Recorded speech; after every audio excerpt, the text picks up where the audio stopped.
pitch, check swing by Carter. Did he go? Yes, he did. For strike three. Strikeout number 10 for Cade Cavalli. And we're only in the bottom of the fourth inning with 2 outs. That's crazy. 10 strikeouts through 4 innings for Cade Cavalli last night in Texas. The Nats got the win 6-0. Charlie Slows on the call last night for our sister station, the home of Washington Nationals baseball, 106.7 The Fan. Good morning. We're all here. Dan Helly will be on the show today. He is calling the preseason games with Rigo and Brian Mitchell. It's good to hear Helly back on the air in this market. It's been a while, but he's doing a lot of play-by-play, UFC, college football, college basketball, and I thought the broadcast on Friday night, considering the game, was first rate. I really did. I thought they did a great job. You'll hear from Helly today on the show. Cade Cavalli ended up striking out 11 through 6 innings complete. His second straight double-digit strikeout game. Remember, in the last game he pitched, he had a no-hitter through 2/3 of the 7th inning. He is right now a legitimate ace. Ended up with 3 hits allowed, just 1 walk. 58 of the 84 pitches were strikes.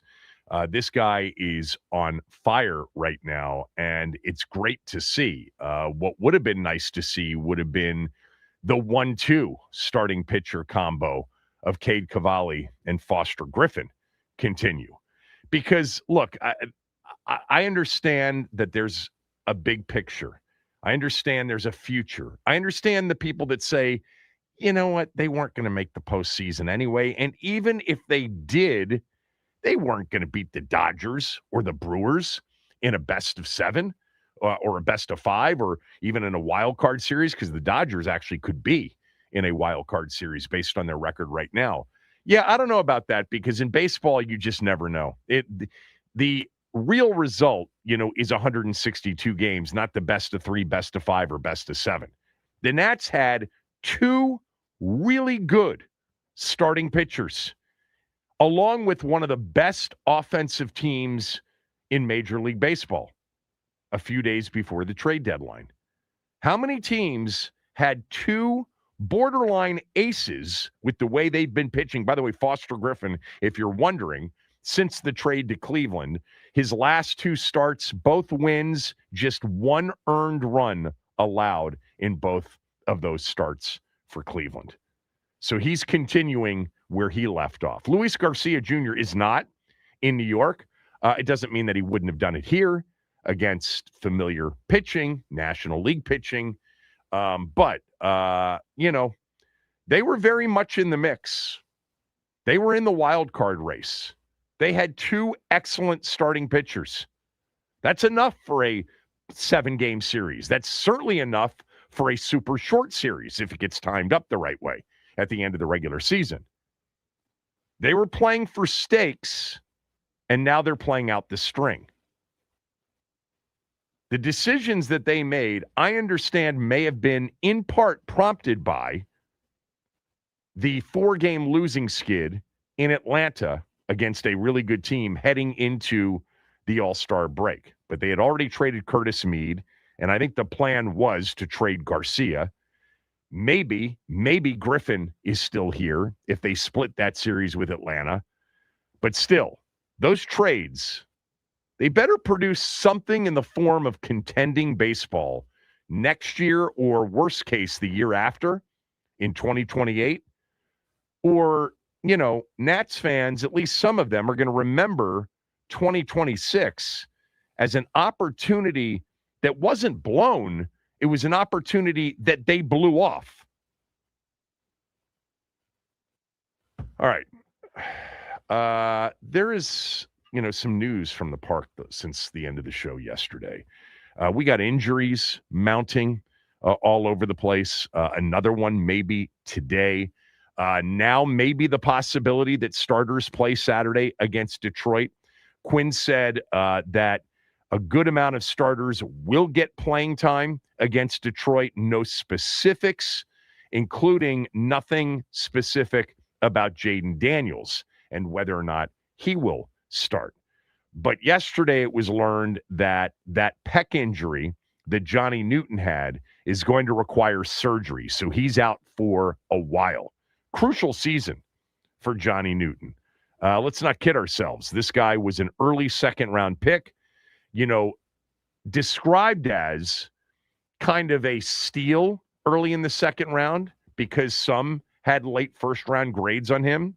They weren't peacocking like the Snyder era group would do, like with Darius Geis. I'll never forget that. My God, you would have thought the guy was supposed to get picked number 1 overall with the way Bruce Allen and others were talking about getting Darius Geis late in the second round of that draft. By the way, Jay Gruden thought Darius Geis, had he been healthy, had he not been in some trouble, he thought he had superstar talent. He really did. Really loved the upside of Darius Geis. Obviously, it did not work out. I'm not suggesting that when they selected Johnny Newton as the highest-rated player on their board in their first draft here with their second pick after Jaden was picked at number 2 overall, that they somehow told us like they're playing chess and everybody else is playing checkers, that they know they got a first-round talent. They did say, we got a guy that we did not expect to be there in Johnny Newton, and we couldn't pass on him.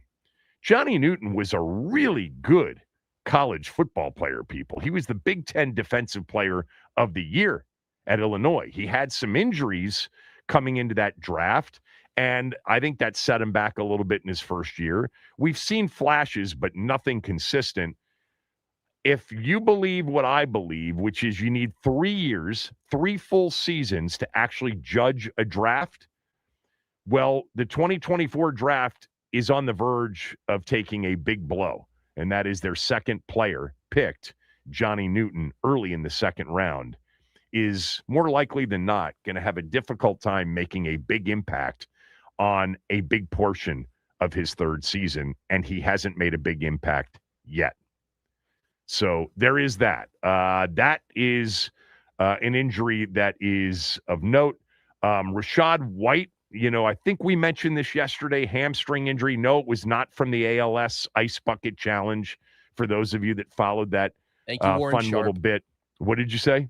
Warren Sharp was the one who put that video out and heavily implied that it could have been that. So I was thanking Warren for that entertainment last night. I didn't know that it was Warren. I like Warren a lot, but it was not that. It actually happened in the joint practice last week with the Dolphins. Nick Allegretti, once again, a little bit banged up in practice yesterday. He is now likely out of the upcoming preseason game. Like, part of me is wondering, I want Jaden to play, but I want him to play because I want him to play with his center, Nick Allegretti. I want him to play with the right pieces around him. I want them to have a legitimate dress rehearsal for a series or two, preferably 2. We'll see what happens. We knew about Chason. We've known about McGee. And then you said that right before we went live on the show, you said somebody's reporting that Deron Payne. Yes, Tashawn Reed has tweeted out that you can add Deron Payne to the extensive list of injured players. It is undisclosed, so we don't know what's going on, but Dan Quinn will surely be asked about it tomorrow. Yeah, I mean, look, the bottom line is if you go through the whole list, right? Mariota, Tunsil, okay? Tunsil, the big one. Tunsil, the one that is for, more likely than not, the season. It could be less than the season. He could be back in early December. And if they're in the mix for a playoff run, he could end up being a significant part of the 2026 late season and postseason. Fingers crossed. But devastating injury there. Marcus Mariota, the backup quarterback, MCL. He is starting to work out on the field. Should be ready to back up Jaden Daniels in the opener.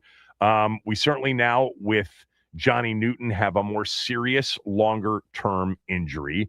Then you just go down the list. Trey Amos obviously has missed a bunch of camp and is not back to 100% yet. Same with John Bates.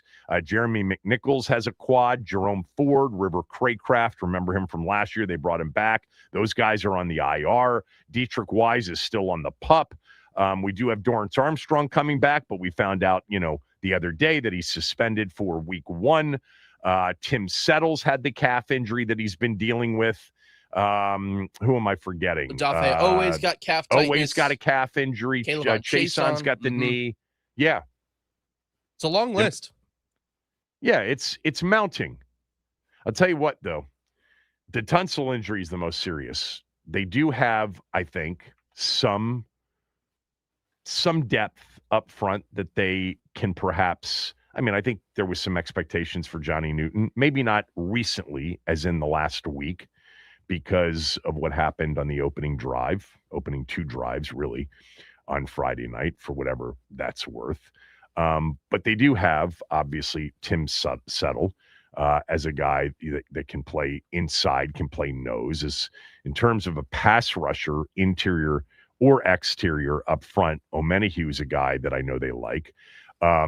Barber played well the other night. The guy that played well in the second half, I don't know how much this is worth, but the former Terp, Byron Cowart, showed well, and apparently they do like him. He's been in the league for a while. He was a good player at Maryland, transferred from Auburn. I'm pretty sure that's the Byron Cowart that transferred from Auburn when he came to Maryland. Look that up for me. See if I got that right. I think it was Auburn. And then, of course, they had what's-his-face transfer to Auburn from Maryland, and he's in the NFL. I'm forgetting his name right now. But, they've got some guys. They've added, 11, 12, 13 new defensive players. 9 or 10 of them they're expecting to play. But around the league yesterday, man, a devastating injury in Houston. Because Jaden Higgins, the wide receiver, the 6'4.5" wide receiver, for a team that is considered to be a Super Bowl contender in 2026. He is the number 2 to Nico Collins in Houston. Second-round pick in 2025, torn ACL in the joint practice that Houston had on Tuesday with the Raiders. He played really well at the end of last year, had a good game in the game that they lost in Foxborough. He ended up being really the only legitimate target that C.J. Stroud was able to find because they didn't have Collins in that game, and then they lost Dalton Schultz during the game, their tight end. And then, C.J. Stroud just started throwing the ball to the other team over and over again. That was absurd. That game still stings for me because I had Houston to win the AFC Championship from about midseason on, and then I had them for the maximum allowed against New England in that game. All they had to do was punt it 12 or 13 times, and they would have won the game instead of turning it over and giving New England short fields. But that is a big, big blow. A true number 2. Help me with this, Max. I was thinking about this yesterday when I saw that Higgins went down. I can't think of a pair of receivers that are more similar physically and even stylistically than Nico Collins and Jaden Higgins. They're both 6'4 plus. Collins is closer to 6'5 probably. They both, have that incredible one-on-one contested catch ability. They both have separation ability. They look alike. Is there a pair of a number 1 and a number 2 receiver in the league where both of them are 6'4 or taller? That's a good question. Thinking, how tall is Michael Pittman? Is he 6'1" or is he taller? Pittman is not 6'4". That's true.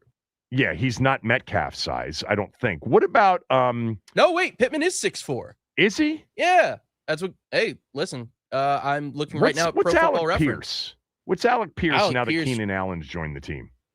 He strikes me as like a 5'11" guy. 6'3". No. Pierce is tall. He's 6'3".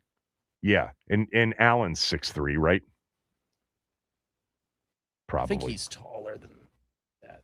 No, my God. Is Keenan Allen shrinking? He's 6'2". He's not 6'2".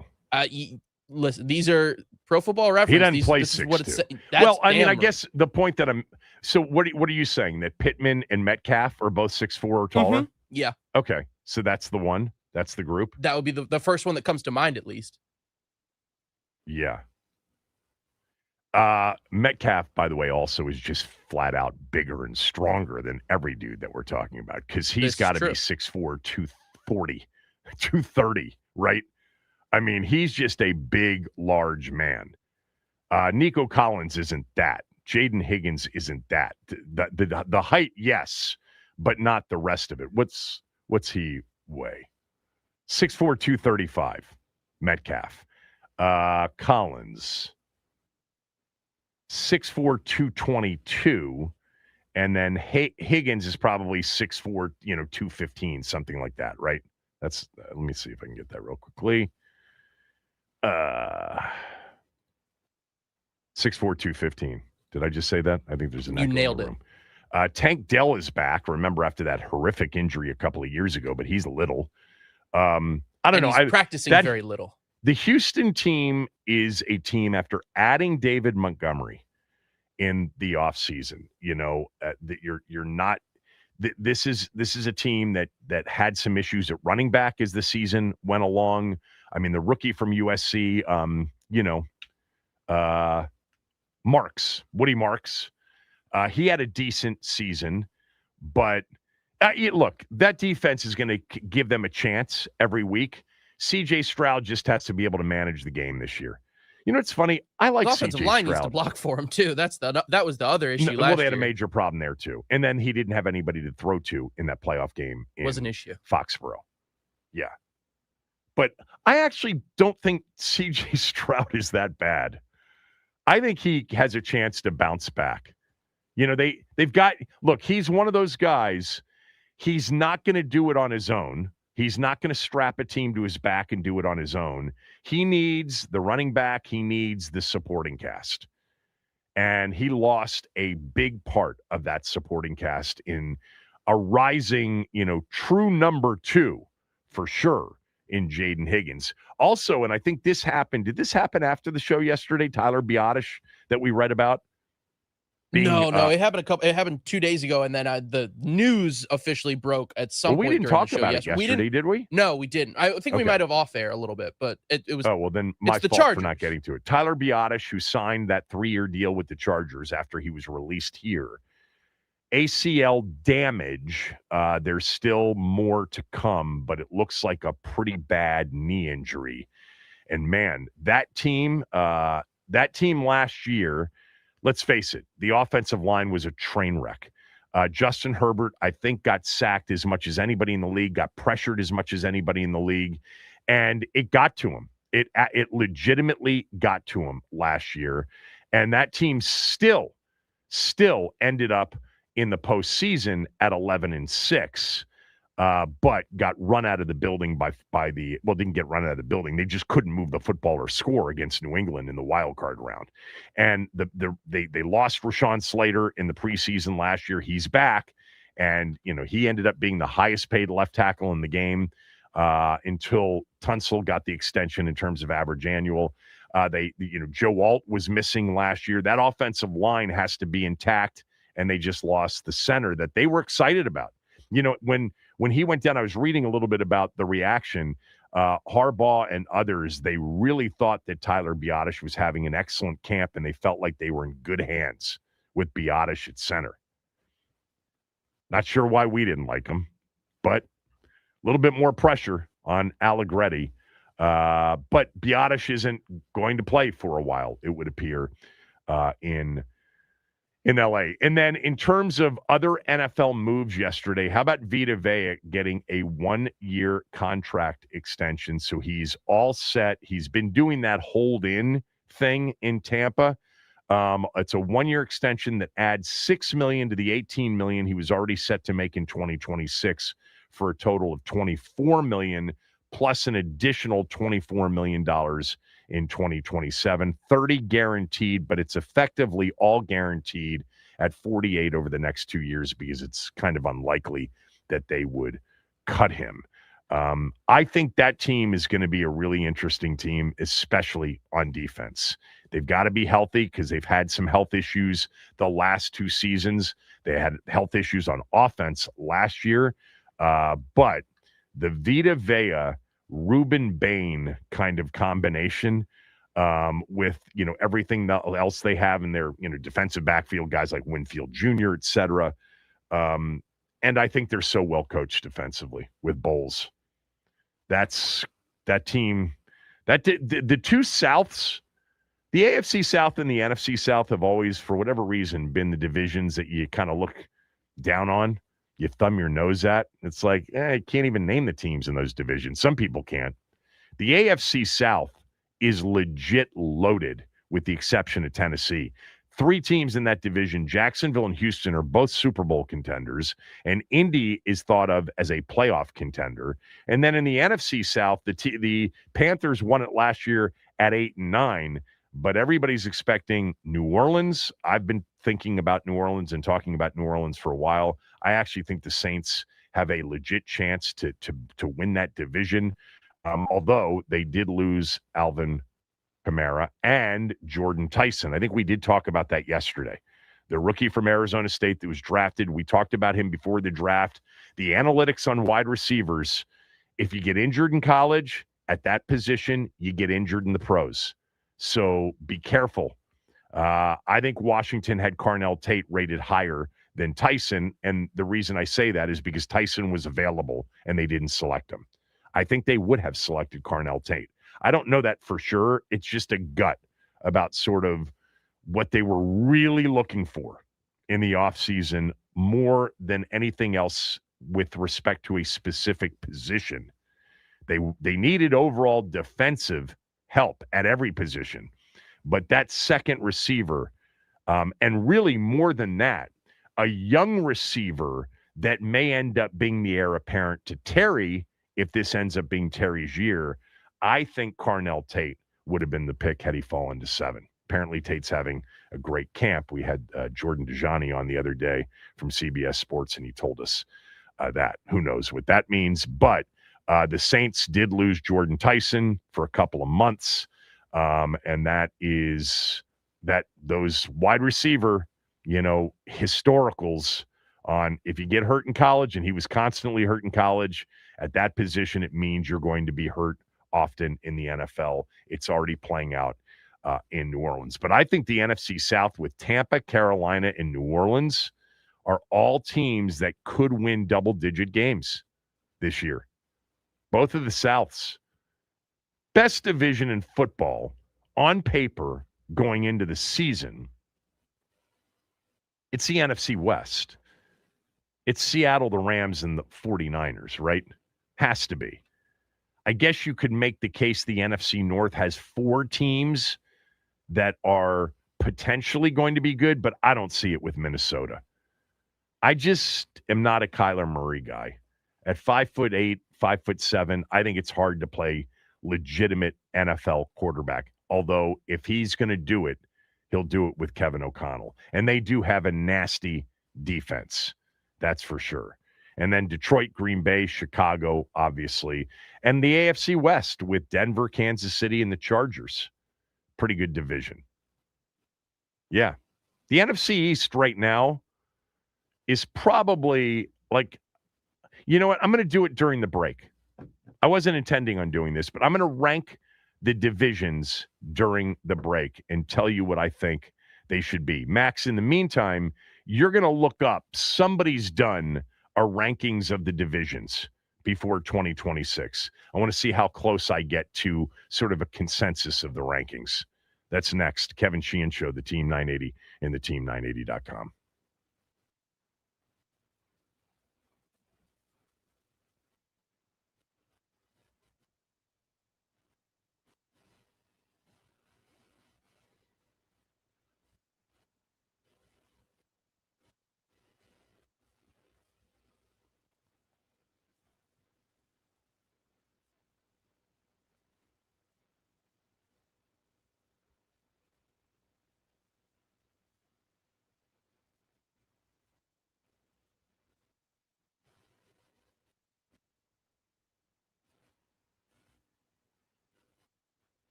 right, I have ranked the NFL divisions 1 through 8. I didn't look at any rankings. Max looked at several of them and has put together a consensus. I want to see how close to the consensus I am. But that's not my what do you got. I'll get to that in a few minutes. Did you guys see this story about this group of college athletes petitioning courts for a 5th year of eligibility? Those athletes were granted yesterday a temporary restraining order, which will allow them to return to college for one more season of athletic competition. The list of players on this lawsuit includes 16 college football players who signed with NFL teams, are in training camps, and have played some of them in preseason games already. Some of those players have expressed an interest in being released from their NFL contracts so that they can be allowed to join a college roster under this restraining order. The teams that have them under contract may end up cutting them anyway. The cut down date for the NFL is by September 1st, August 30th, actually. And the restraining order says that the athletes, as long as they join a roster by September 1st, they are eligible. So I want to just make this clear based on the Pete Thamel story that I read, Pete Thamel and Dan Murphy on ESPN.com. There are currently players who are rookies in NFL training camps competing to make NFL teams that have actually played in a preseason game already. In the case of Arizona and Carolina, perhaps even 2 preseason games because they played in the Hall of Fame game. And if those players get released before September 1st, they're going to be able to join a college football roster, an interested college football roster. This is real. Now, if you're wondering, the college football season opens up with what they call week 0, a week from this coming Saturday. All right, Saturday, August 29th. There are about 7 or 8 games. TCU and North Carolina play in Dublin. Virginia actually opens up at home against NC State on August 29th. And then the full-fledged first week of the season is the weekend heading into Labor Day. Thursday night, Friday night, Saturday games. Now, those games are the 3rd of September, 4th of September, 5th of September, and then there's actually a game on Labor Day night there's a game on Sunday night, and then there's a Labor Day night game as well. By the way, one of the more least attractive Labor Day night games I can remember, SMU at Florida State. Not exactly a game that's going to fire everybody up. Not a game that you got to leave the beach early to get back in time to watch. It's kind of insane, isn't it? Like, you're in college football coaches and general managers, because they have those now, will actually be watching NFL preseason film on these players to determine whether or not they want to sign them.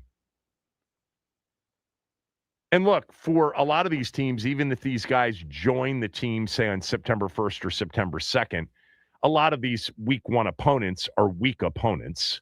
And so as long as they're ready for weeks 2, and beyond, there are guys that are not on this lawsuit that will still benefit from the ruling. And I was reading late last night that Diego Pavia, the Vanderbilt quarterback that the Ravens cut early in camp, could actually go back to college and play this year. That just college sports, man. Nuts. All right, here you can drop the what do you got music. Here's what I did. I mean, this is me putting something together. Where's my list? Okay. Here are the divisions, just so I have them in front of me. I went NFC West number 1. The NFC West with the defending champion Seahawks, one of the best teams on paper entering an NFL season that we've seen in a long time in the Rams, the 49ers, and then they do have the worst team potentially in the NFL, the team with the lowest over-under win total in the Cardinals. But still, I would say the division last year that produced 3 playoff teams with 14-3, 12-5, and 12-5 records. I like the NFC West as the number 1 overall division in the NFL. So tell me, what did the consensus say? So consensus has, so I took from 3 lists, one from NFL.com, one from Bleacher Report, one from Sports Illustrated. 2 out of the 3 had the NFC West at the very top. 1 had a different division. Okay. My number 2 division is the AFC West, with Denver last year going 14-3. The Chargers went 11-6, and obviously the Chiefs fell apart without Mahomes. But with Denver, the Chargers, and the Chiefs, and let me just say for maybe the 3rd time over the last month, the Raiders are not going to suck this year. They're actually going to be competitive. Their roster's not bad. We'll see what happens at quarterback. Kirk played pretty well at the end of last year and apparently has had a great camp, really a good fit for the Kubiak system. He and Clint Kubiak together in Minnesota were pretty damn good. That offense was excellent. They won a playoff game in 2019 on the road against New Orleans. I think the Raiders are definitely going to be a much better football team. They were 3-14 last year. I would say they're going to win 6 or 7 plus. So I have them as the 2nd best division. Was that the other number 1? No. Okay, where did the AFC West come in? Consensus number 3. Okay. My number 3, okay, I'm going to guess that this is the other number 1, the NFC North. Correct. Am I right? Yes. That's my number 3 division with the Bears, Packers, Vikings, and Lions, a division last year that produced 4 teams with winning records. I'm not a fan of Minnesota. I like their defense. I certainly like the supporting cast. I question the quarterback situation big time. I just am not a believer in Kyler Murray. With that said, if Kyler Murray's going to have a real, consistent, solid kind of a season, it's going to be with Justin Jefferson, Jordan Addison, TJ Hawkinson, Kevin O'Connell scheming it up and calling plays. So I see them as the worst team in the division, but maybe with the best defense in the division. And then I think the Bears and the Lions and Packers are really good. And obviously the Bears are good enough and probably coming to a theater near you in year 3 of Caleb Williams. Last year, the way it ended, there's got to be a lot of optimism in Chicago. So I had the AFC North 3, and you're saying that they were probably consensus 2. They also had a first place in there. Correct. Number 4 for me was the division that started this conversation. For me, it's the AFC South. Jacksonville and Houston are legitimate Super Bowl contenders in the AFC, the way I see it. Buffalo, maybe Baltimore, I don't know. I thought Jacksonville last year at the end of the season was playing at a very high level. So was Houston.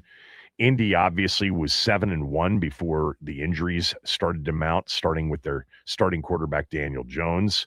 You know, I think they have a roster that can compete for a playoff spot. Tennessee's going to be improved, and they've got a new coach and Robert Saleh, et cetera. But I've got the AFC South as the 4th best division. Where did they come in consensus-wise? So once you get past 3, it really starts to jumble up here. So you agreed with Bleacher Report at number 4, but Sports Illustrated has the AFC East and NFL.com has the AFC North at 4. Ooh, the AFC East. Well, I'll tell you in a moment. I mean, there are 2 bad teams in that division going into the season. So I don't know how they could be ranked 4th by anybody. I don't either. 5th, it was a very close call for me on 5th. But I went with the NFC East over the AFC North. So I just gave you my 5th best division and 6th best division. I think the NFC East with Philly, Dallas, and yes, I think our team. All 3 teams should, at least internally, have playoff expectations. Obviously, the Eagles and the Cowboys do, but I think Washington should too. No one really outside of this market believes in that because we live in, an era of, recency bias. The last thing you saw is what it is. Well, the last thing we saw was a bunch of backup players and a third-string quarterback on the field for our team. That's not what they're going to put on the field this year. Hopefully not. Certainly won't be that way to start the season. And then the Giants have a really good roster. I don't believe in their quarterback, but I believe that they're going to be a feisty and a tough out week in and week out. So I went with NFC East, NFC East 5th overall. Where did they come in? You have the NFC East higher than everybody put together, or where everyone put them. NFL.com put the NFC East at 6. Bleacher Report put the NFC East at 7, as did Sports Illustrated. Okay. I mean, I certainly had it basically almost neck and neck with the AFC North. So I could have gone, AFC North 5th, NFC East 6th. It was 6 and 1/2 dozen the other. But I went NFC East 5th. I go AFC North 6th. Look, Cleveland's bad. Cincinnati should be improved. With them, it's going to come down to, like it will with Dallas, really. And I think Washington to a certain degree. I mean, they're more explosive offensively, okay? We don't have a combination of Chase and Higgins. We don't have a combination of CeeDee Lamb and George Pickens. I get it. But those teams were horrific defensively, too. If they're improved, they're going to be good. Joe Burrow obviously has to stay healthy. It's interesting. It's like everybody's talking about, and it's part of this is just because of our, geographic proximity to the conversation that, everybody's worried about Jaden Daniels' health. But in Cincinnati, they're worried about Joe Burrow's health. I guarantee you, sports talk radio in Cincinnati is like, as long as Joe Burrow plays 15, 16, 17 games, we should win more games than we lose and be a playoff contender. In Baltimore, they're talking about Lamar Jackson the same way. As long as he stays upright and healthy, we got a shot. And I think Pittsburgh, I picked them to win the division last year when people were like, you're insane. Don't know what you're watching with Aaron Rodgers. I thought he had played well in New York the previous year. I thought he had some real moments. And I think he had some real moments last year. He's got Mike McCarthy back. I can tell you this, he liked Arthur Smith. Arthur Smith is the OC now at Ohio State. Aaron Rodgers loved Arthur Smith as his offensive coordinator, but he's reunited with Mike McCarthy. They added a receiver in Pittman. They've upgraded some offensive line. They're going to get that big tight end back. The question really with Pittsburgh is the defense too old? Or can it, hold up their end?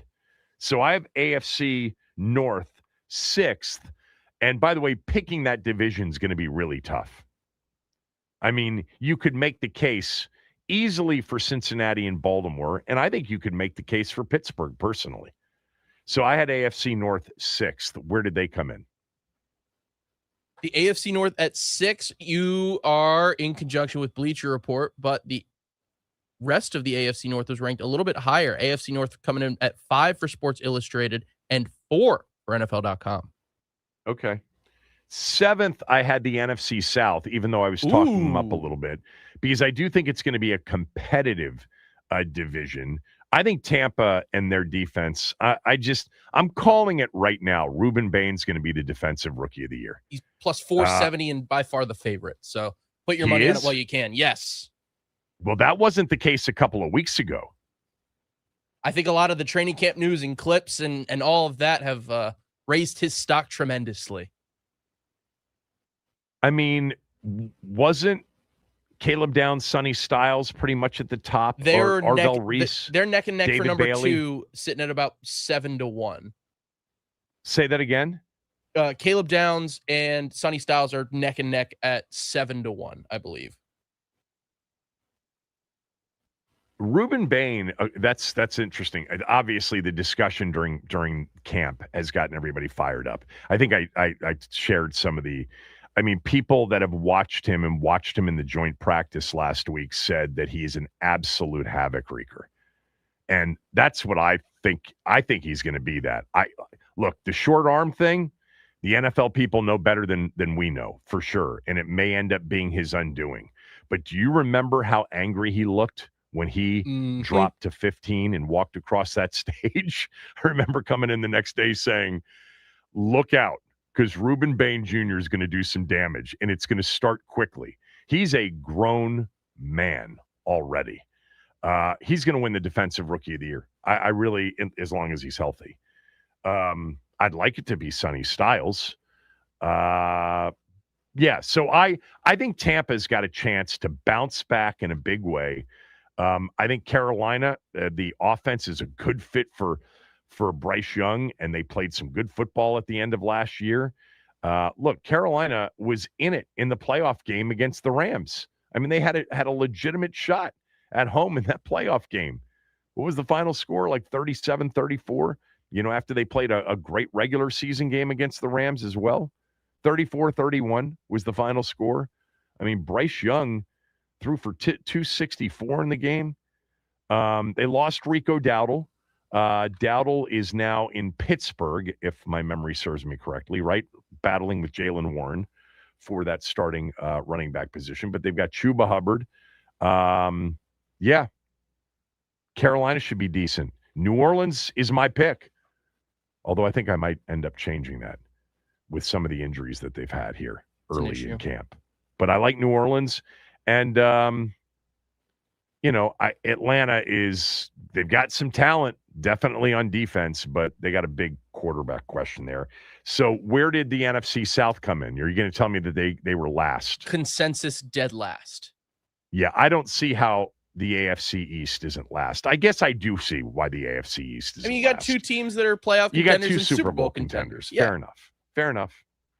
But you've also got two of the worst teams in the league. And I am not going to be shocked if New England takes a slight step back this year. I don't know, man. They won the joint practice yesterday against Philadelphia. I don't know, Kev. I don't know. Oh, man, these joint practices, I mean, it's time to start labeling some people busts after one joint practice or one preseason game. Speaking of that joint practice, A.J. Brown back on the field with his former team.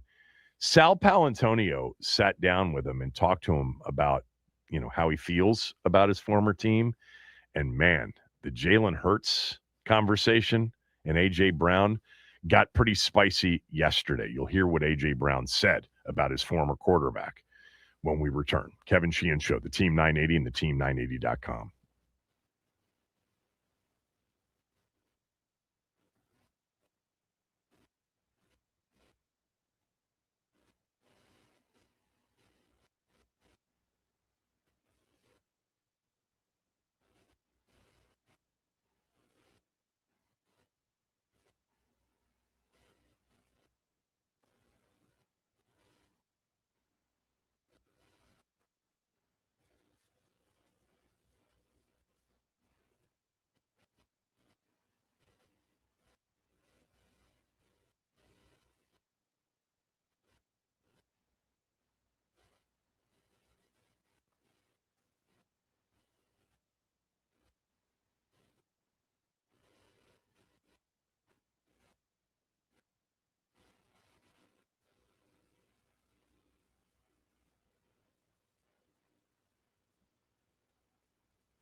What do you think of your quarterback? You're spending a lot of time with Drake May after practicing one-on-ones, right?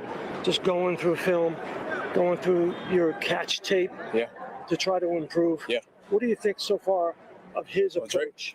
Of Drake. Man, he's a true leader. He's a true leader, man. How so? He's young, man, and he's always watching tape. He's always trying to get better. We're sitting talking about the defenses and what you like and how you see the game, and we're trying to see it at the same time. You know, that's the biggest hurdle right now. You know, obviously when we sit down and we talk in the meetings, it's easy. But when we out there and the bullets flying, we need to think at the same time, and that's where we're getting to. And we've done good. We have done good sometimes, and we miss the mark sometimes as well. And let's expect it, you know, because we still learning each other and we're still trying to keep this thing going.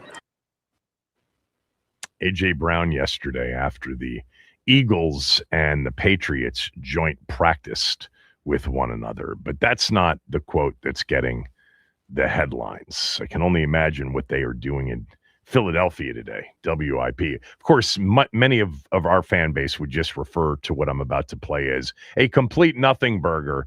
Nothing to see here. Move on. Media-created sensation, even though it comes out of A.J. Brown's lips. Listen to the exchange with Sal Powell from ESPN and A.J. Brown when it comes to his former team. Still got love for Philly? Always. I will always have love for Philly, regardless of if I'm liked or hated. It's love. You know, we won a Super Bowl together. I'll never forget that. I love my fellow teammates. I still talk to them. It's love, man. Talk to Jalen?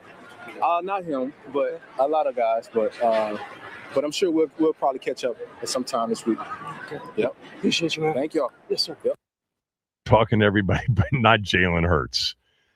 This was, you know, I saw this completely light up social media. At least I caught it very early this morning. And it can't be a surprise to most people that are NFL fans. And it's certainly not a surprise to Philadelphia fans. But what it is it's confirmation. It's confirmation that the reason A.J. Brown wanted out badly is he and Jalen Hurts don't like each other. They don't get along. It's very, very obvious. It's been obvious. And the fact that he's basically talked to everybody, but he hasn't talked to Jalen Hurts. And there was a bit of a smile. He was asked about it in a press conference too. Tried not to make a big deal out of it, but he said, no, I haven't talked to him. He's honest. It's an honest answer. Good job by Sal Powell to follow up with the Jalen question. But that's the reason. He's not in Philadelphia because of Jalen Hurts, period. They did not see eye to eye. They won a Super Bowl together. They had some really good moments together. It happens in sports.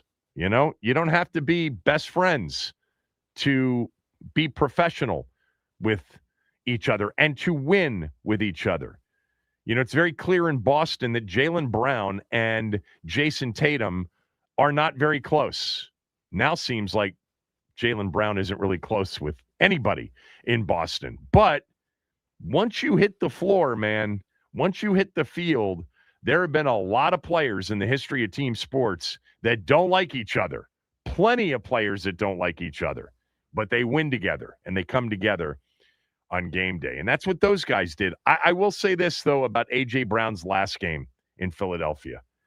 And not even his last game. There were a couple of games down the stretch. I thought his effort down the stretch last year was totally unprofessional. It started in the Chargers game that they lost in overtime. He had multiple drops in that game. And it really looked like he was not, you know, extending himself enough. And then in the playoff game, it was a disgraceful performance by A.J. Brown. Disgraceful performance. I mean, he was targeted in that game 7 times, had 3 catches, had 3 flat-out drops in that game. On 2 of them would have been massive plays. He was disinterested in a playoff game. Be careful when things go south with A.J. Brown.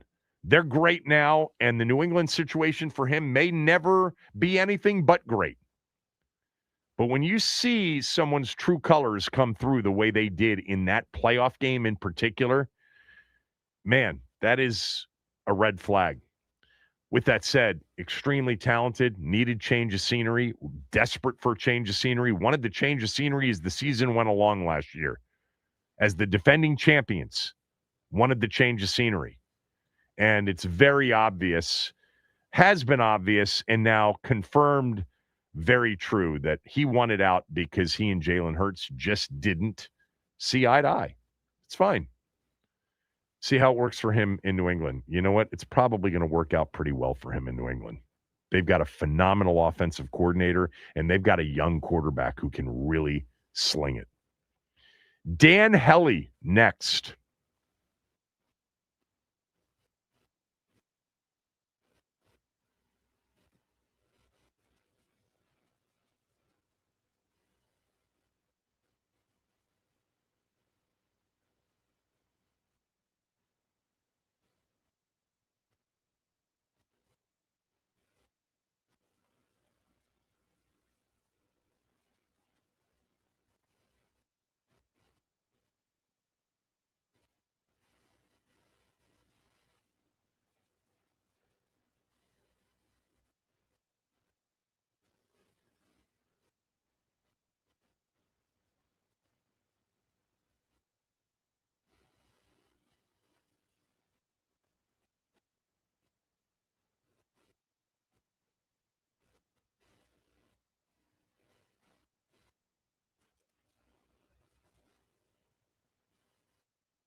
Joining me right now, Dan Hellie, of course, of Channel 4 fame, of NFL Network fame, and last week with Riggo and Brian Mitchell doing the preseason game, and he'll be on the call for the game on Saturday against Detroit as well.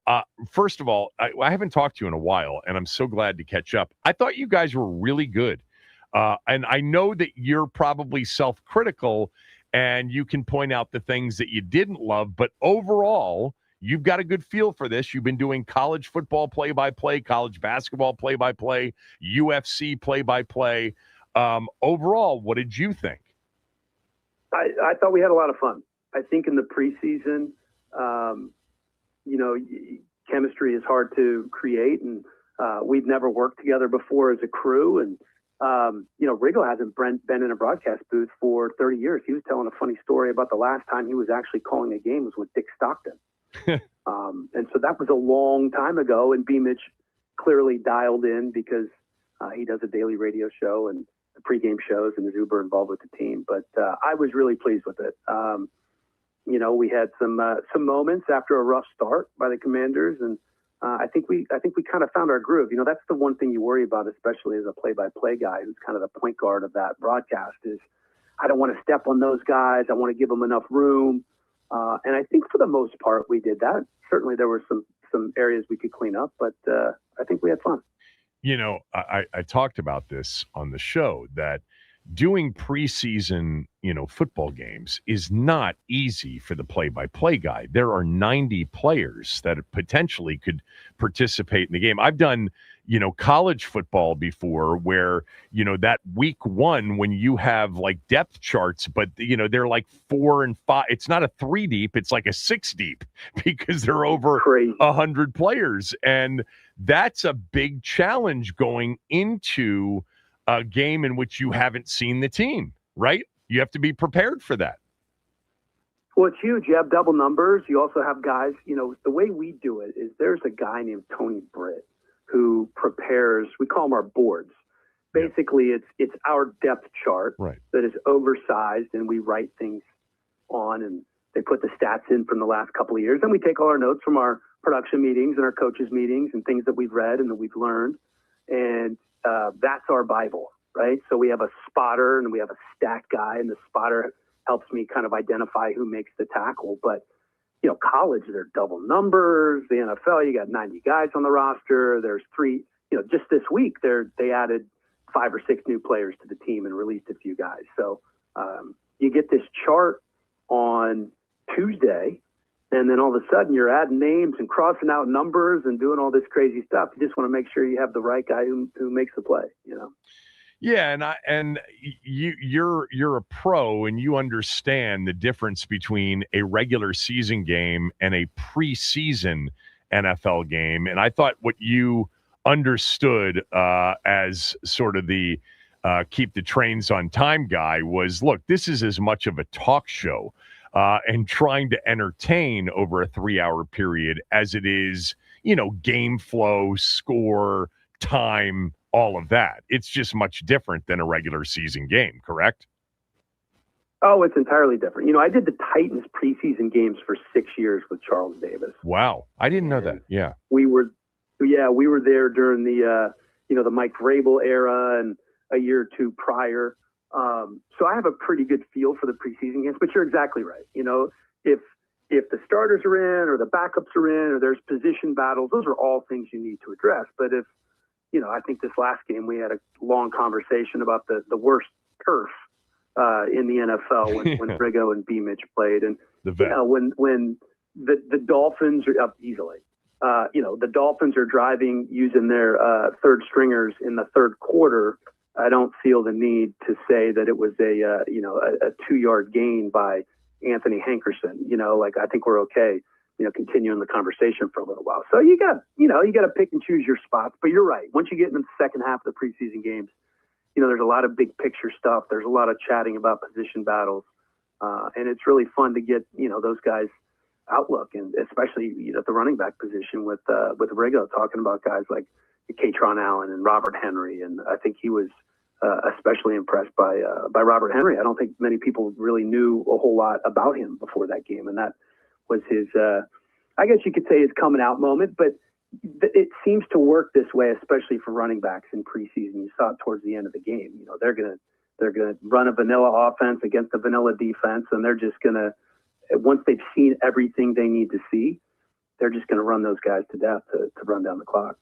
One of the things over the years and doing this for this long, I've always tried to get, especially when I was doing the pregame show for the Skins Radio Network, which I did for like 14 years, I would always try to get the play-by-play guy on the show or the game analyst, because they had this access to the coach and the quarterback and sometimes another 2 or 3 people on that Friday before a Sunday game.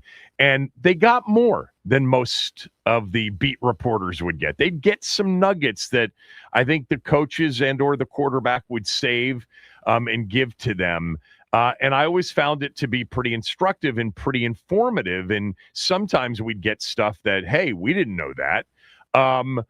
Do you have that access for these preseason games? And how much of that did you take to the air on Friday night?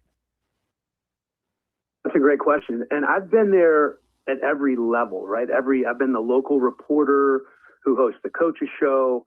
I've been the national host at NFL Network, and I've been doing the games. And I would say second only to probably newsbreakers and insiders who are constantly in contact with the coaches in terms of knowledge and value are these production meetings that we have with the coaches and coordinators and sometimes some players before the games. And they tell you who they expect is going to be playing and generally who's going to be out there first. And a lot of times how long they plan on playing the guys. And a lot of it's just for background, just so Sure. You're talking about position battles or how long this or who we could be seeing a little bit later. But and it really ranges too, the amount of information and the willingness to share from head coach to head coach. And, the coordinators will give you, especially during a regular season game, a lot of times a little bit more about the game plan, but it's the head coach who's going to tell you, who's hurt, who's playing. They always defer to him.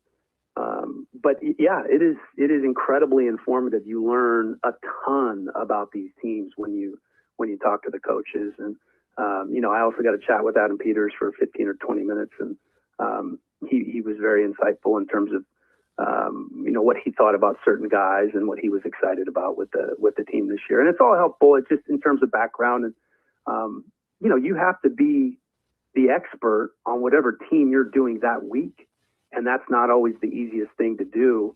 I'm spinning it ahead to college football, right? I'm going to dip into Texas Tech for my first game of the year. And obviously they had a very eventful offseason. Sure. And it's their time to share or to spin or however they see it fit to use that time. And I always find that the guys who share more kind of get it because they realize, especially on the college football level, this is an advertisement for your team for 3 hours. Yeah. This is a national advertisement for your team. This is a recruiting pitch for everybody who's watching this game. It's obviously different in the NFL. But you have to build up that trust. There are certain coaches that won't give you much. And if you've done a couple of their games, by that second or third game, they're giving you more. I had that example in Tennessee when I was doing the preseason games and Mike Vrabel came in, and it took me a year or two to where he realized my paycheck was coming from the same place as his. The team pays the preseason broadcasters. Right. It's very different than calling a regular season game, whether it be NFL or college. But the background, it just helps us sound educated and be educated when we're talking about these specific position battles, especially during the preseason. Well, what can you share with us that isn't going to be out of school about what you've learned from, the conversations you've had with various people about how they feel about the team? I was surprised not by how good they feel, but the position groups and how much better I think they were. When you come off an NFC Championship game, the next step is the Super Bowl, right? So last year, it was a much older roster, and everybody was thinking the next step was the Super Bowl. And then injuries happened, and life happened, and football happened, right? And it didn't go that way. For them, injuries happened all season long. Yeah. Exactly. It was, when your best guys are hurt, you're not going to be able to win. But they feel so good about some of the weaknesses last year, right? The defense is completely revamped. You're going to have, 7, 8 new starters on the defensive side of the ball. The wide receiver room, I don't know that I've ever seen before the change in perception after one player is added after training camp has been started.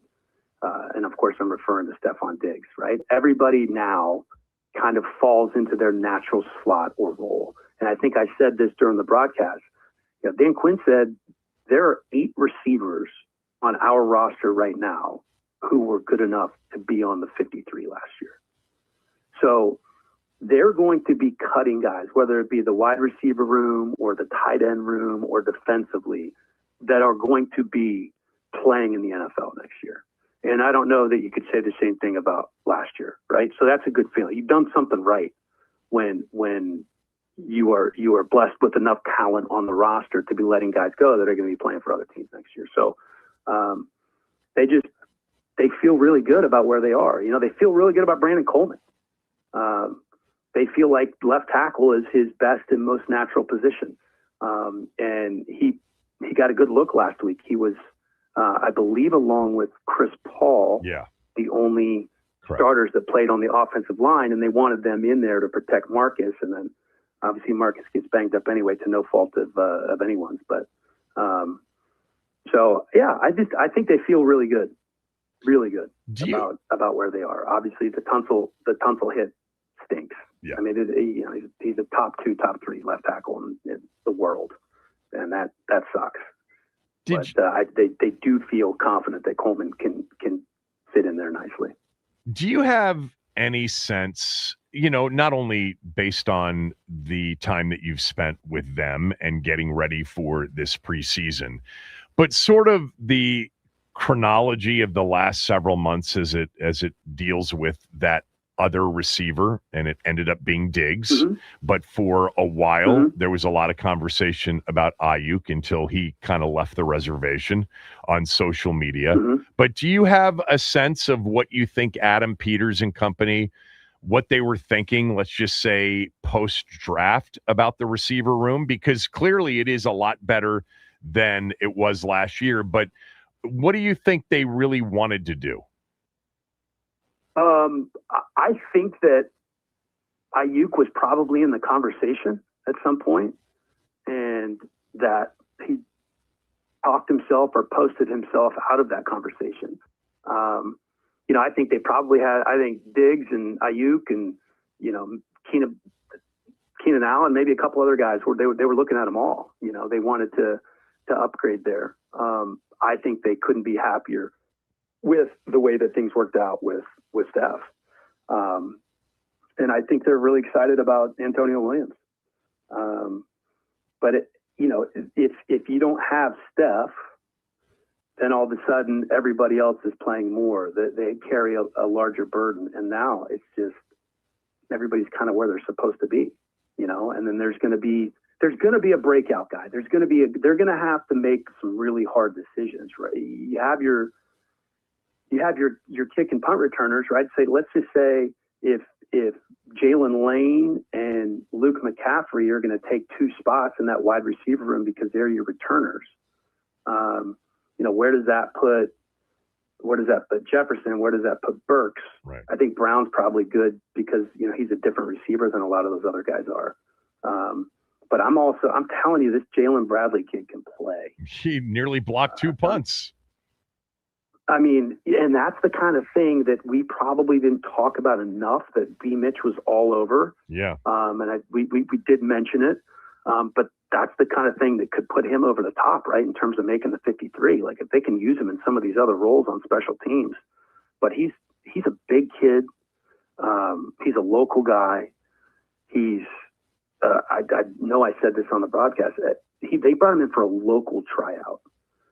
And Adam Peters said it was probably the best local tryout he had ever seen.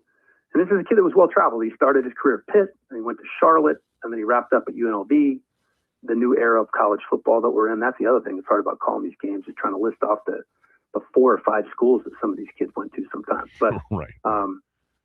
I had 1 or 2 of his games over the last couple of years, and he's he can play. And then the other guy that we didn't hear much about, and we haven't heard as much about, is Nick Nash, that wide receiver from San Jose State that had over 100 catches one year. Yeah, he used to be a quarterback. Massive production in college. Yeah. So where do you think everybody in that building is right now on Jaden Daniels entering year 3?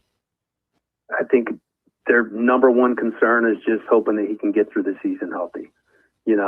He is been picking up the offense, which I don't think is a surprise, maybe faster than they anticipated. You know, David Blau he started his coaching career essentially with Jaden, right? Like as the assistant quarterback coach. He's been alongside of him all 3 years. The trust level there between the two is through the roof. I don't think they could be any happier with his performance and the way that he has progressed in this new offensive system. And to be honest, like I don't think we're going to see it at all in the preseason. I jokingly asked David Blau, what percentage of your offense are you gonna show in these next couple of games? And he said 0. Yeah, so right. Yeah. I don't know that we're going to see. You know, we're not even going to see him come out. You know, I think it was 11 and 12 personnel the whole game. Like, I don't know because I haven't talked to them leading up to this next game yet. But I would imagine that that's going to kind of be the game plan. You know, the whole preseason is not to show much, if anything, at all. Did you have a chance to sit with Blau and with Durante Jones? We did. We talked with both of them. Everybody who was doing the radio crew and the TV crew all chatted with them together. And we just first impressions? Well, I'd listened to a lot of I've seen a lot of stuff with Blau. He's done a couple of podcasts, and I've been kind of following him a little bit. He's really, what's the word I'm looking for? Kind of cerebral. You know, he's just a very smart guy. Everybody talks about the relationship piece and how inclusive he is, and that trickles up. I don't know if you can trickle up, but to Dan Quinn, right? Like he's just very inclusive of the whole staff, and everybody has a say and does their part. And you know, Durante just seems to get it. He's been with Flores. He's been part of some really good defenses. He ran his own show at LSU in 21. Another local guy, which I appreciate. You know, he's coming home and where he grew up, you know, Bishop McNamara High School, and he's a smart dude. Like when he is tailoring his defense to what his guys do best. And again, I don't know that we're going to see that in the preseason, but you know, he made it very clear when we were talking about his system, and he said, it's not my system that these guys have to adjust to. It's me. Any good coach would say the same thing, right? It's my system that has to adjust to my personnel. And he feels pretty good about the personnel that he has. You know, I'm curious to see game 2 for Sonny Styles. You know, he had that one drive. It was his first game. Everything's just kind of happening. It was a little bit of a blur. And, you know, I've seen that he's taken a little heat for the way things went down, but it was, there might have been 2 starters out there defensively, you know, against the ones from Miami. And I understand that the Commanders are expected to be a significantly better team this year than Miami, which will be one of the worst in the NFL. But I really don't think you can judge your 7th overall draft pick on one drive. You don't think so? Because I just found what I read on the show yesterday, and I'll read it as if it was written to you. From Joel, he writes, I guess you hadn't heard, Dan. Twitter has already gone through the All-22 and definitively determined after a couple of preseason series that Sonny Styles is a bust. I mean, I just watched it. I actually watched. I think it was Dub Kleinman that put something out, and it was a clip up of that drive. Oh my God! Can you imagine being a real football fan and thinking that the one drive in a preseason game as a rookie, you can actually figure anything out?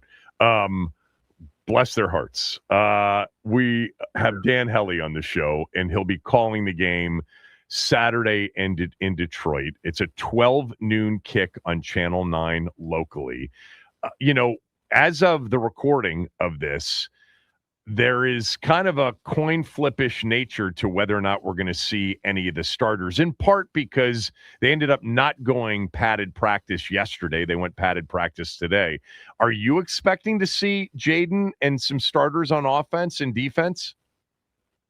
I would think that if you're not having joint practices, and this is what most teams do in the NFL, has been my experience over the last few years, is that when you don't have those joint practices, that's the game. If there is a game in which you play your starters, Sean McVay, for instance, out here in Los Angeles, doesn't play starters, period, ever. Preseason doesn't do it.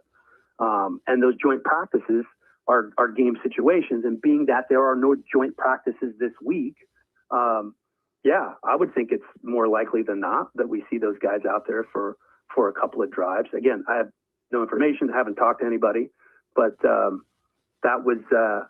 that's what I would think most teams are thinking, in the preseason. And then I would expect too, even though it's vanilla, that you want to get your guys out there and get them a good look, and maybe see a couple of passes from Jaden to Steph and Terry and a couple of the tight ends. And but I don't know, maybe Marcus going down scared the bejesus out of him.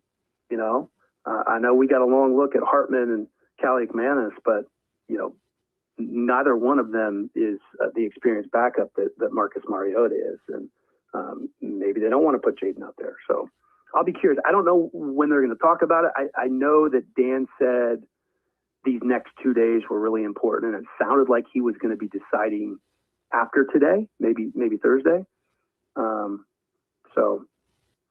Yeah. I mean, it would be nice to see him. I think everybody would like to see him out there, right? Yeah, I mean, I think I would. It's a new coordinator. It's a new center. It's a new receiver. It's a new back.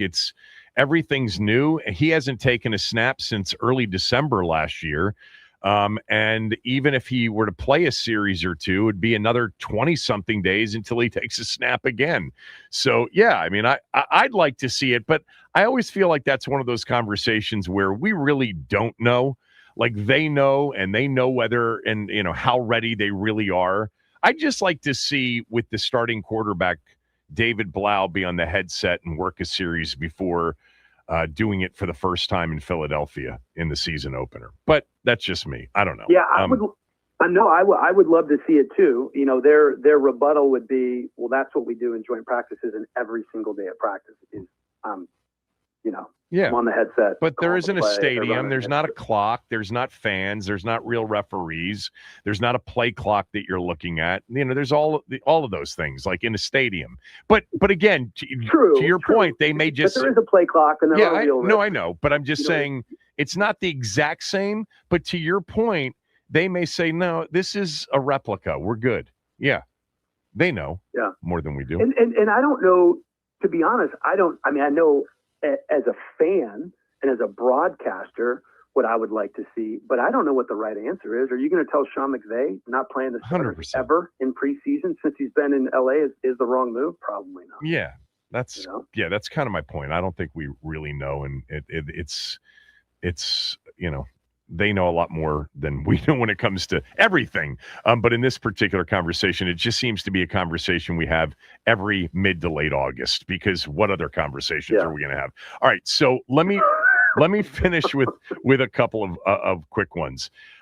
You already mentioned the wide receiver room, and we've been talking about it, all summer long. And, I know they love Van Jefferson, and it would be hard to cut him, and they might have to, who knows? And it's a crowded room. Do you think for them, this is the area that will be the hardest to cut down, to say from wherever they are now, 8, 9, 10 to 7 or 8, whatever the number ends up being? Is this the position group that's going to be the hardest for them? Yeah, I think so. I mean, tight end's not going to be easy either. Right.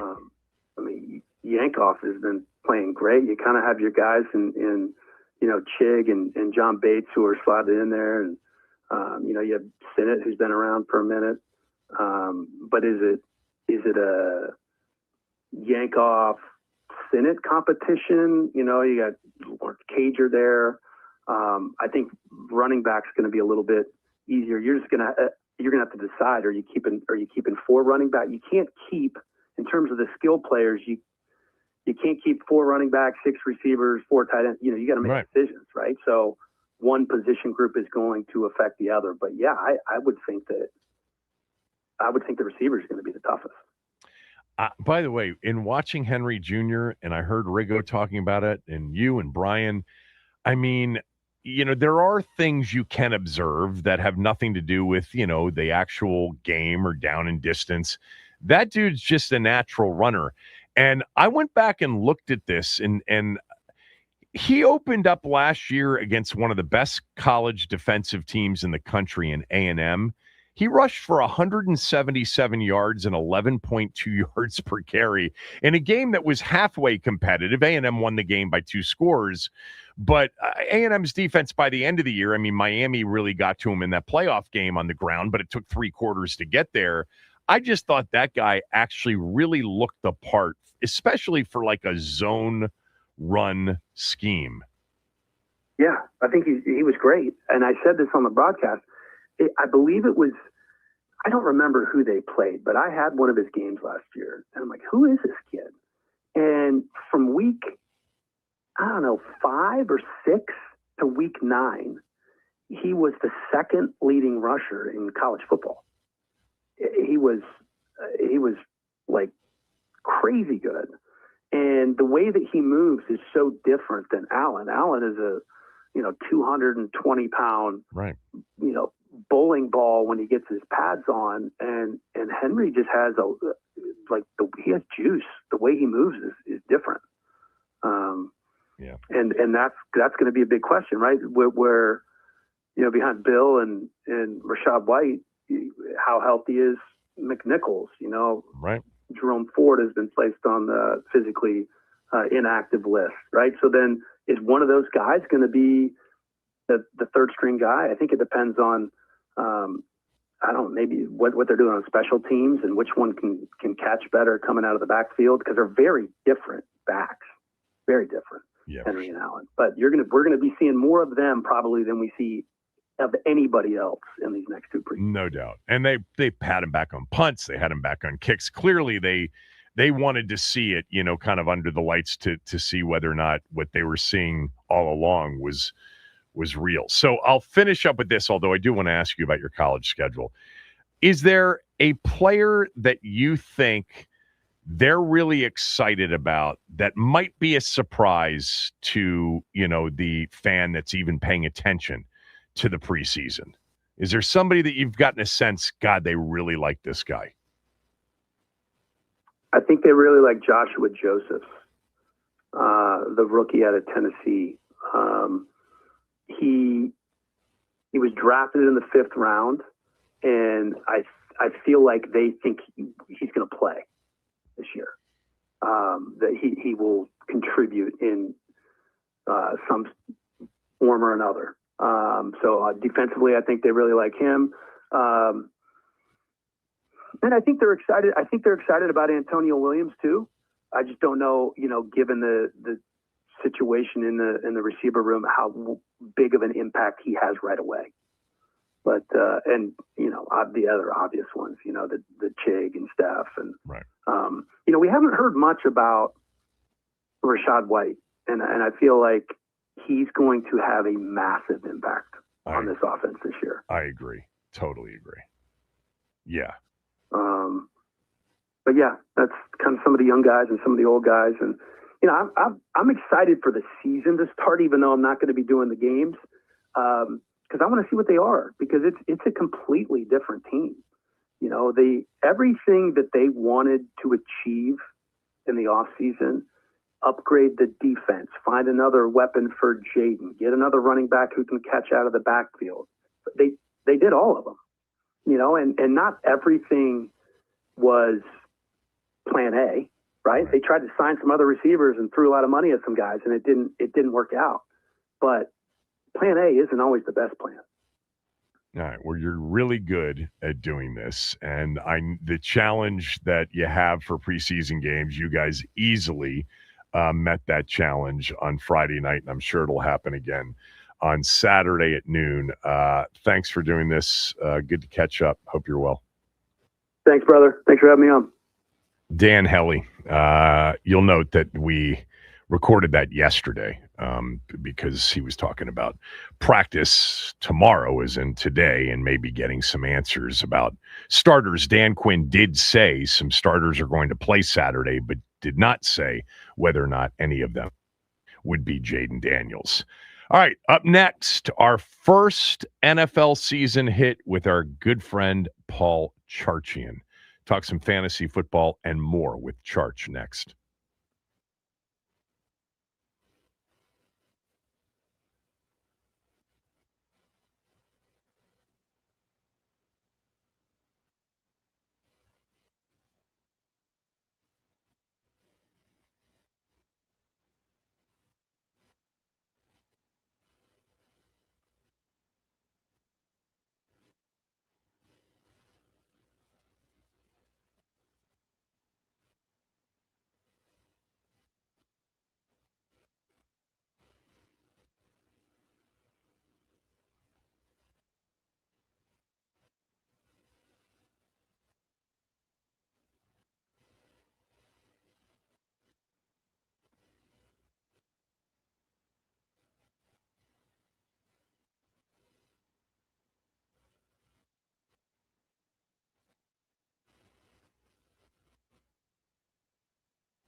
Every Thursday during football season, and it starts today with maybe an interruption here or there for the end of summer time off. Not that Charch is taking time off, but I might take a little bit more time off. But it is our good friend back for another season, his 57th consecutive year on this show in the same time slot, Thursdays, sometime during the 11 a.m. hour. It is the great Paul Charchian. By the way, I have to take issue with you just to start.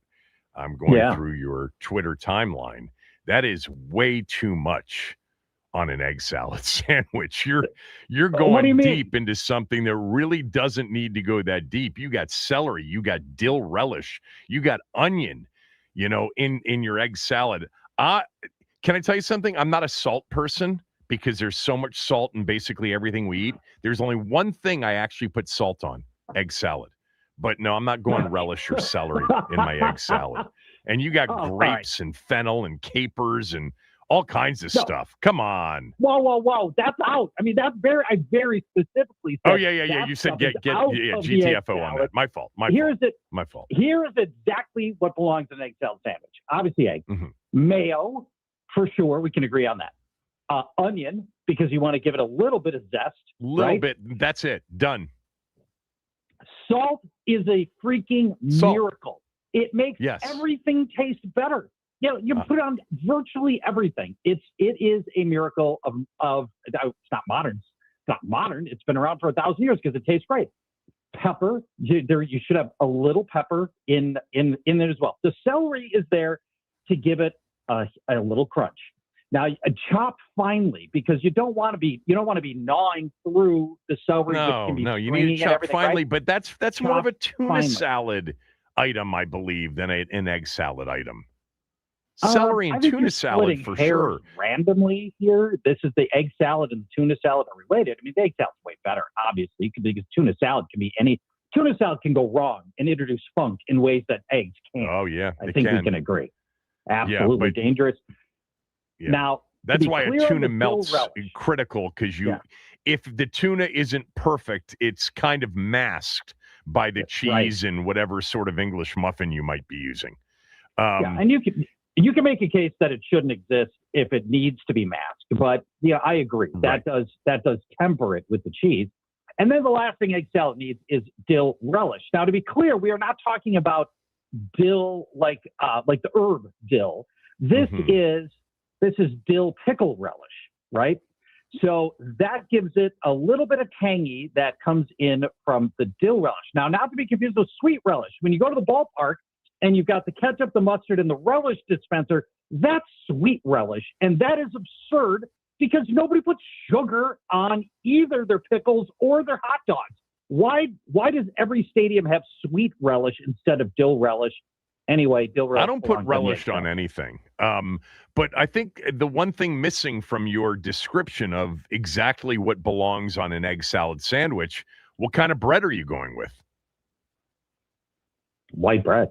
I mean, this is. I think egg salad is money. But recently, if I do egg salad, I'm actually doing sourdough. I've now basically gone straight sourdough for all bread. Why do you want your bread to taste sour? Sourdough is actually better? Actually a pretty healthy bread for you. And I've learned a lot about sourdough bread, including freezing sourdough bread and then eating it is even better for you. But we don't have to get into. There's no part of the egg salad sandwich that's particularly healthy here. To be clear, no. I think if you're trying to find a healthy sandwich, this is not the way to go. You want the egg salad sandwich because it tastes great. A good egg salad sandwich really does taste great. Let's face it, eggs are good for you. The mayonnaise and all the other stuff, probably not so good for you. Not as much. How have you been? Well, I've been great. Thank you for asking. We just, in the last 2 weeks, launched a brand new podcast. It's really my old podcast, all my old hosts under a new feed. Long story. Fantasy Football World is what it's called. It had a very similar but different name before. And it launched to a great deal of acclaim. We launched at number 27 in podcasts for sports and number 7 for fantasy football.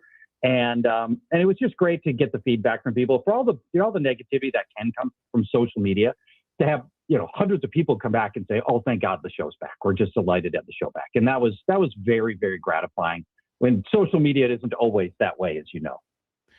ffworldshow.com for Charch's fantasy football world. You can also go to Charch's X account at Paul Charchian and be able to link to it right there as well. So here we go again. I mean, we are still 3 weeks from tonight. We'll be gearing up for game number 2, the one in Melbourne between the Rams and the 49ers. We'll know what happened night 1 with the Seahawks and the Patriots. But give me your overall, before we get into fantasy conversation, which sometimes is secondary to all of our other conversations. What are you thinking? Like, what's your big, I really feel strongly about this as it relates to 2026? I believe the Lions are going to set the all-time scoring record this year. Well, Ben Johnson wants to do that in Chicago. He came out and said that last week. He did. Yeah. He did. But you know what? Those words are easy. I mean, I remember Adrian Peterson saying you want to run for 3,000 yards once. Like, well, yeah, I'm sure you do. That doesn't mean you're going to do it. Now, the Bears' offense is going to be great, and I wouldn't be surprised if Ben Johnson's Bears did lead the NFL. But the Lions have got a special opportunity when you factor in all the things together, like, number one, easiest schedule in the NFL by a mile, both by last year's win total and this year's projected Vegas total, and it's not close. They've got just a cakewalk schedule because they finished fourth. You and I do this every year, and I try to convince you about playing this schedule game, that it's a very dangerous game to play. Every season changes so much. And by the way, going on last year's numbers is absurd. At least going on projected win totals for the upcoming season makes more sense. But let's face it, if you had New England on your schedule last year, win, W. If you had Washington on your schedule last year, tough game.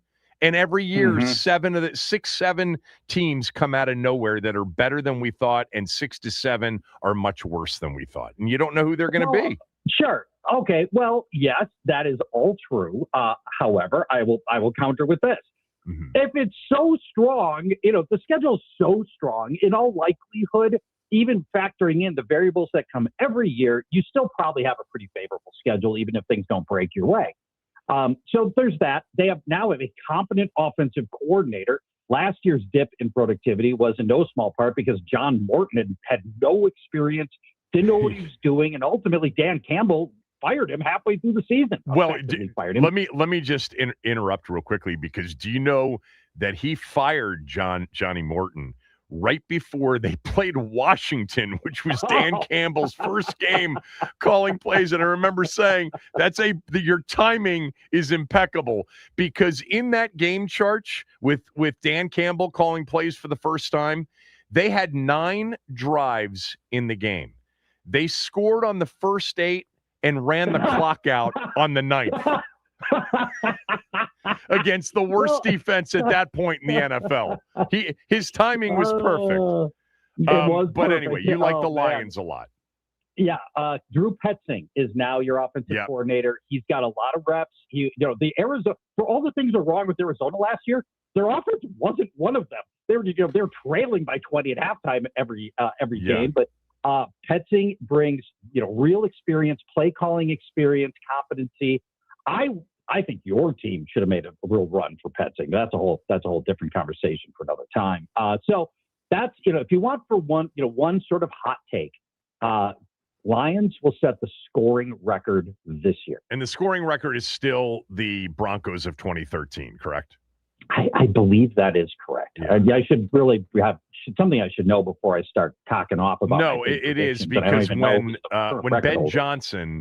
Ben Johnson said what he said last week, I looked it up. And so in terms of the most points, and remember, average is different because we're 17 games now versus what we used to be. But in terms of points, the 2013 Denver Broncos with Peyton Manning throwing 55 touchdown passes, I believe, that year. Yeah, insane. 606 points, 37.9 points per game by average, too. That's the single greatest scoring season in NFL history. Lions defense will contribute to this as well because they're shaping up. That secondary is already ravaged with injury, and that's shaking up like, the Lions. Not that the Lions ever coast under Campbell anyway when they have leads, but they're going to have to go full throttle in most games because the score is going to be so high. All right, so the Lions are your step-up hunch. Do you have a step-back hunch on anybody? Yeah. I do. Kansas City Chiefs. So even Patrick Mahomes coming up ACL and LCL. You've got a receiver room that has Rashee Rice and then nothing but question marks, including Travis Kelce, who was just lumbering down the field last year. I love the Kenneth Walker addition. I believe they will be more conservative and run more, in part because of Mahomes' injury, but also because Kenneth Walker is the best running back they've had since Kareem Hunt version 1.0, which is now almost 10 years ago. And I see the Chiefs sort of settling into being a much more conservative pedestrian offense, not as explosive until they've got more and better production from wide receivers. And frankly, until Patrick Mahomes has that scrambling ability to extend plays like no other quarterback ever has. And that, you take that, if his mobility doesn't let him keep extending plays like he has, that really harms this offense as well. So I think if I'm going to take one team to step down, Chiefs. All right. Let's talk a little fantasy because drafts are coming up, obviously. I'm not a big fantasy football guy. I opt for the heroin, the major degenerate gambling portion of football following. But I'm just going to guess that Bijan Robinson is everybody's number one pick. It's Jahmyr Gibbs. Oh, it's Gibbs. But you're close. Bijan's going 2. So you were right in the ballpark on this. And for Gibbs, all the things we just talked about for the Lions, but also now David Montgomery's gone. So Gibbs is going to get all the goal line work. He catches more passes because Montgomery also caught passes. I mean, Gibbs could be sitting on. This is more hyperbole, absurd hyperbole. Gibbs could be sitting on something like a Christian McCaffrey 2019, a LaDainian Thompson 2006. I mean, as the do everything jackknife utility guy for a high-powered offense. Bijan I have a lot of concerns about the overall Falcons offense, probably leading with Tua as their starting quarterback. But, Bijan's awesome and Tyler Allgeier's gone. So people are very excited about what he can do. First receiver off the board is Jamar Chase going 3rd.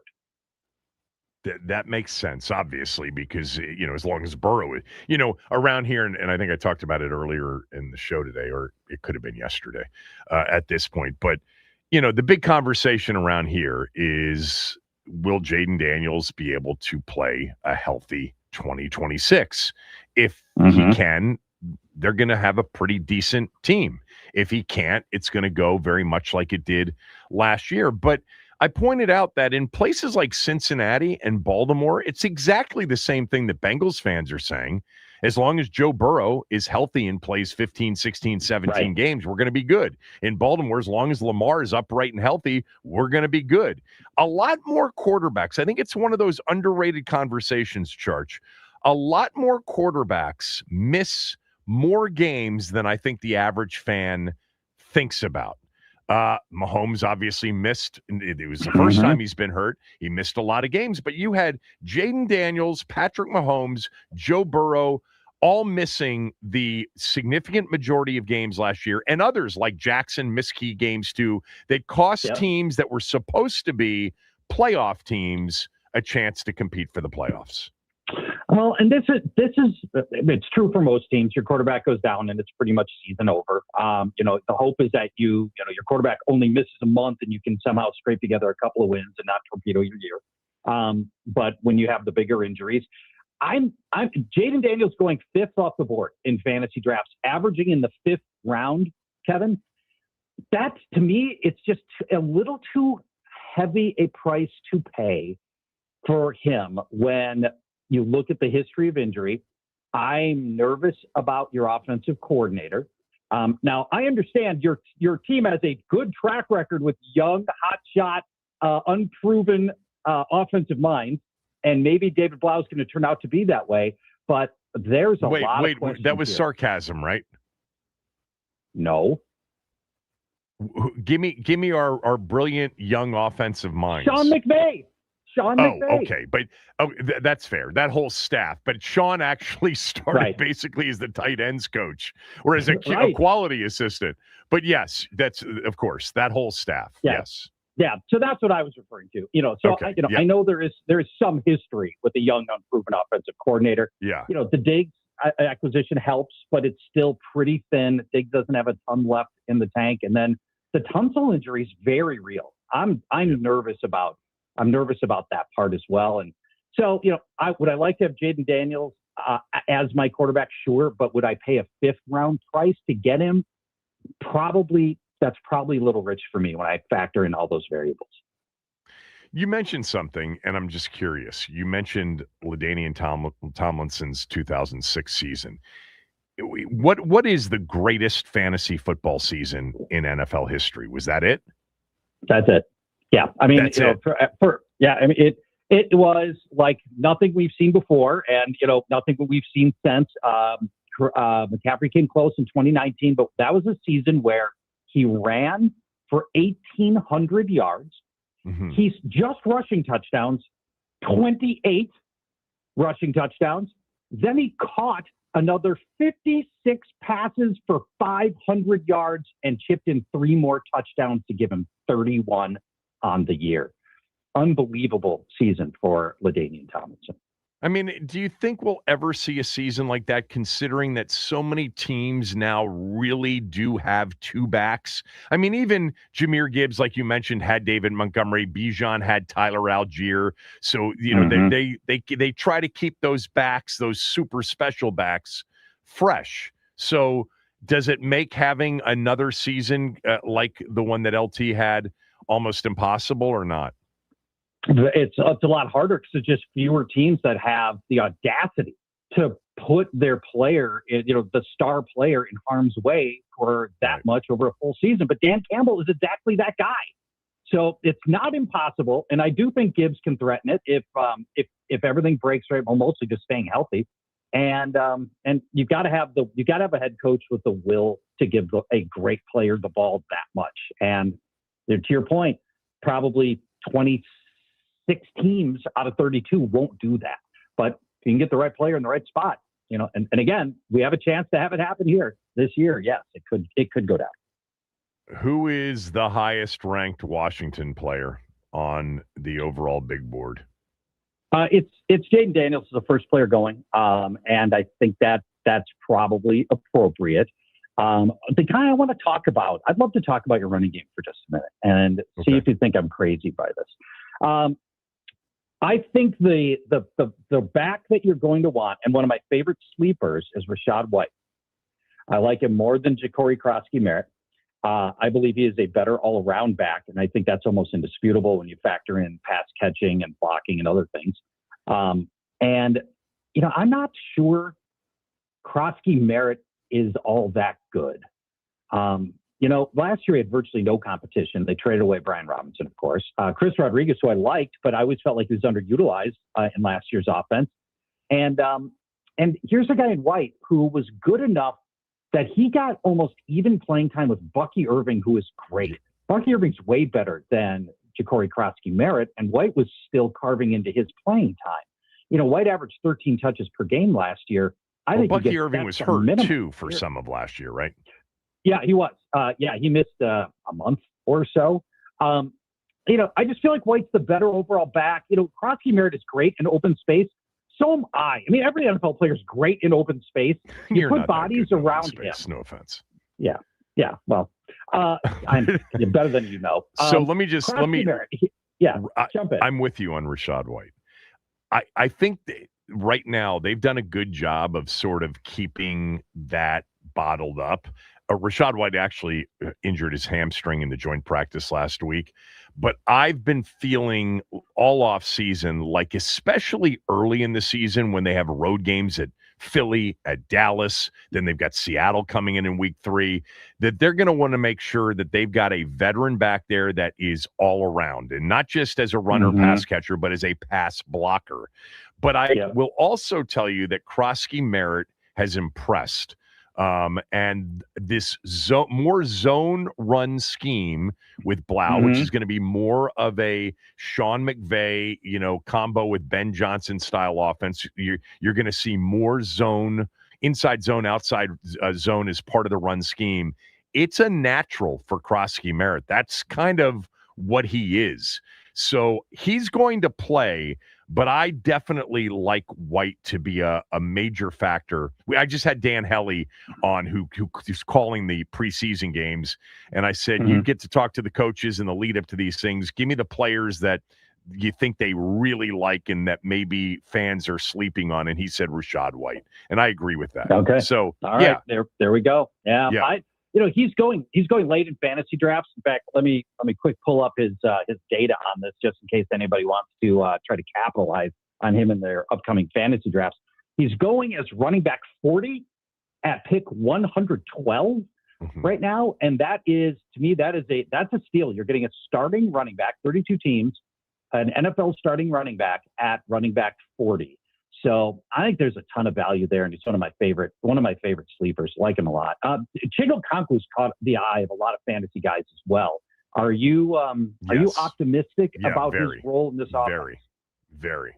Yeah, I think he's going to get targeted more than he's ever been targeted before, and he's going to be a big part of what they try to do offensively, no doubt. Let me just give you one guy that, because I'm just looking through the list of high draft picks fantasy-wise. Chase Brown. I've loved him as a back in Cincinnati, and if Burrow's upright, that team could threaten the scoring title this year. He's good. Yep. He's underrated. He is. He's very underrated. He's not an electrifying highlight back, but Chase Brown, he catches, he blocks, he can run inside, run outside, he gets goal line carries. And defenses can never focus on Chase Brown because they have their hands full with Jamar Chase and T. Higgins, of course, and Joe Burrow, right?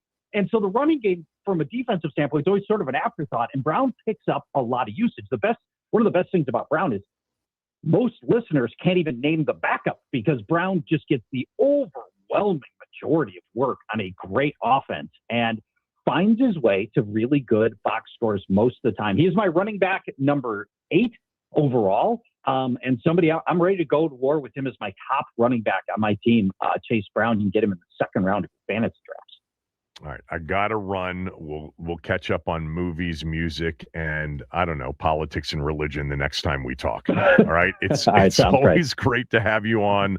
Looking forward to it. Charch will be with us all season long on Thursdays at Paul Charchian, and the new podcast is called Fantasy Football World.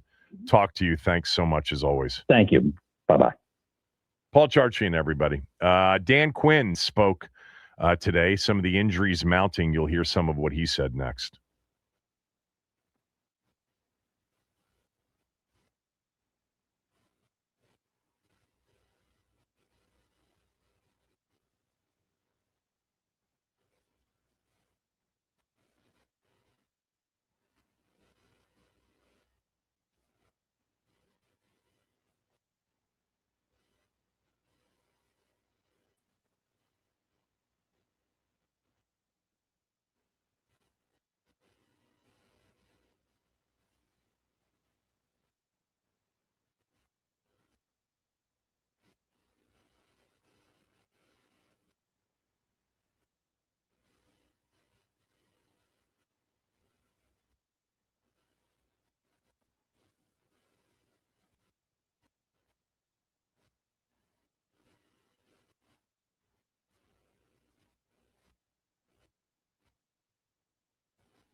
All right, good morning, guys.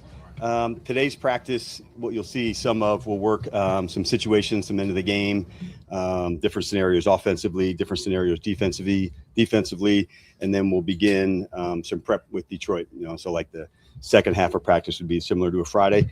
A good amount of starters. We'll get some play time. I'll finalize that list tonight after practice once I get like kind of the overall health of all the positions where we're at.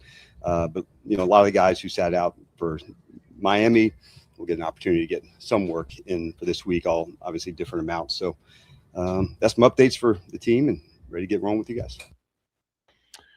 That was Dan Quinn before practice today. And then, by the way, he was actually asked, and it's 03 that we're going to play next, Max. He was actually asked specifically about whether or not Jaden Daniels will play. Here's what he said. And real quick, do you know if Jaden's going to play Saturday yet? Once I know like the health of everybody else around, then I'll have a better sense for it. There you go. I mean, we do know that the backup quarterback, Marcus Mariota, will not be available. And the kid from Rutgers apparently taking more second-team snaps. It's possible that he could be the second quarterback in before Hartman, or if Hartman gets the start, he'd be the second quarterback in. We'll see what happens. I have a feeling the chances of Jaden playing on Saturday have increased this week, in part because the lack of contact here for all of these players. They haven't really played with much contact since the joint practice with Miami because most of the starters, 90% plus of them, did not play in the preseason game against Miami. The coach was asked about the lack of contact, and you'll hear the question about, is it good preparation that they're not getting physical work in? I know a lot of the changes to practices and contact and hitting were, for safety reasons, but has it made it difficult from a coaching perspective in getting guys ready physically or calloused, as you say, and getting them prepared and avoiding these injuries if possible? No, it has not had that one. I felt like the guys have really thrown a good camp. And so we're still, I know it's like fans aren't here and like still have a joint practice next week. So it's like, in some ways, like camp's still ongoing in that space. Maybe the schedule changes, but I think I love where the team's at in terms of how hard they're going for it and getting ready. I know those dividends get paid down the road when you put the work in now. So if that means having to, strain through and get there, but you also have a bigger roster now. So this is the time to do that. His, he's got some go-to sort of crutches. He talks a lot about space. He talks a lot about, on the go or to go. Throwing a good camp has been his saying here over the last week. Jaden's throwing a good camp. Now with Jaden, he's actually throwing a football, but he said, we're throwing a good camp here. I think that means they're having a really good camp based on the way he's thinking. Look, they were supposed to practice in pads on Tuesday. They didn't. Yesterday they did. And I think some of that may be driving the, likelihood that more starters are going to play against the Lions on Saturday. I guess we'll find out tomorrow if Jaden Daniels is going to be one of those starters that will end up playing against Detroit. This was him talking about weighing the pros and cons of playing starters in preseason. Hey, Dan, with regards to playing guys, obviously I'm sure as a coach you'd love to play these guys as much as you could, but what's the value proposition of playing one series versus the risk of possibly getting hurt? Like how much are they getting out of something that short, or do you need to say they're going to play 15 snaps no matter what? I think you try to customize it as much as you can. From a new system, new team to go against, calls, the routine of the game, of getting ready, of all that, tackling, breaking tackles, all of those, whether I'm a defender or a ball carrier, all those carry weight. I think it's like very difficult to, weigh the plus and minuses on this amount of reps or that amount of reps. There's not like a zero sum part of what we do, not at practice, not the games, anywhere. It's important, Ben, but it's you try to customize it as much as you can to make sure, hey, this is going to be beneficial to help this player play their very best, moving forward. And you try to just do that as often as you can with like good sound decisions. I mean, I think I know what he was saying in sort of the description of customizing it, because he sort of alluded to it there at the very end, that customizing it means sort of taking the player and deciding whether or not the player needs the work, whether or not the player needs to be in that environment where real tackling is taking place and the whistle isn't blowing on first contact. It's football. It's actual real football. And the customizing is maybe some players at some positions really do need it to get ready for the season, to build those calluses, and maybe others don't. That's the way I kind of read that answer from him. I do think it is interesting, and he said, that maybe part of the customizing part of his answer was, do they need a series or do they need 3? But I think Ben's question is really the question that it's always in my mind as a fan. It's like, does one series really help? Like, does a series of like 5 or 6 plays, what if it's 3 and a punt? It's more about the play count, you would think. Like, we're going to play these guys. We need these guys to be in there for 10 plays. If the first drive goes longer than 10 plays, so be it. If the first drive goes 8 plays, we won't play them in a second. If the first drive goes 5 or less, we're going to play them in the second drive. But, is it a big enough return for the risk? And I'm not sure he really answered that, because he said it's more customized. This was Quinn talking about learning from last year's injury-marred season. Morning, Dan. Good morning. I know there's a variety of time missed for some of the people who are injured, so there's a spectrum there. But with last season, you faced some injuries too in the regular season. I want to know, what did you kind of learn from that experience of so many people going out at different times and for long lengths of time, how that's kind of helped you this year? Yeah, it definitely shaped thinking on some space. And you may even remember, if I went back to the mini camp and I played the players who had played the least to play the most. And I wanted to see where our depth was, where some of the backup players were in terms of knowledge and execution and skill for it, because that's what I wanted to put them into that test. And so when a person's out of practice here, it's almost like, okay, this is the next opportunity for that player. And my mind shifts to, where are they? As their standards change, how they do mental errors, making plays. And so I just tend to shift to say, where is this roster? Who's the next backup? Who's into that spot? So it does provide you some outlook into that. And that would be my big takeaway, to make sure, as the person who is going in, are they had enough, seen enough to prove it? And that's probably my biggest takeaway. And so as 26 began, that was part of my off-season thinking, practice thinking, and then again, trying to implement that here today. Look, depth is huge, in overcoming a season like last year. But let's just cut to the chase. They could have had the greatest depth of any team in the league last year, when your top 2 players, and one of them's a quarterback, is down for as much as he was. It's still a doomed season. With that said, the takeaway being, we've got to build up depth. By the way, he didn't mention it. We can mention it. Part of that is Adam Peters' job. And then getting that depth ready is crucial, because if you lose a lot of players, but the players you lose aren't your best players, and you're still playing with your best players, Jaden Daniels, Terry McLaurin, Tunsil's already lost, and Adafe Owe, a couple of others that may develop into really good players. If you still got, the 49ers lost key players, they also had some of their best players on the field last year. Washington didn't have any of their best players on the field. So the depth really, even if it had been trained and developed better or even picked better, wasn't going to make the difference between 5 wins and 10 wins.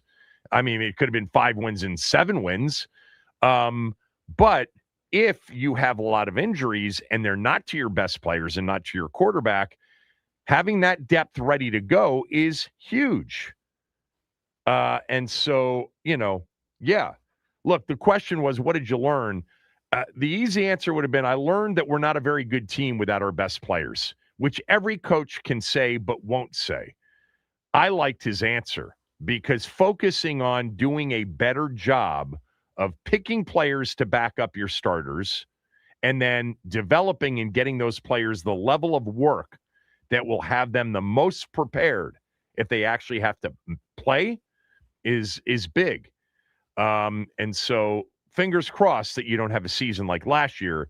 That's not overcomable when you have, the most frontline week one starters lost to injury, including your best players, and one of them is the quarterback. But you can have an injury-riddled season, but still have Jaden Daniels playing 17 and Terry McLaurin playing 17 and Sam Cosmi and Josh Connerly Jr. still playing 17 and Stephon Diggs healthy, and it just ends up being a lot of other players. Then you need really good depth. It starts this year with Brandon Coleman. The last soundbite from Quinn that I wanted to play is, Allegretti came back and then he left again. And so Allegretti's gotten very little work at this point in training camp for a very important replacement player.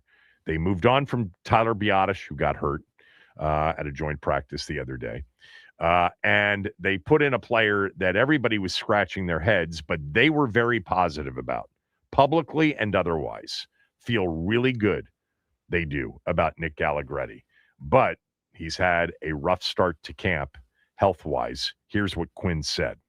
Health updates. Let's start with Nick Allegretti and go from there. Yep.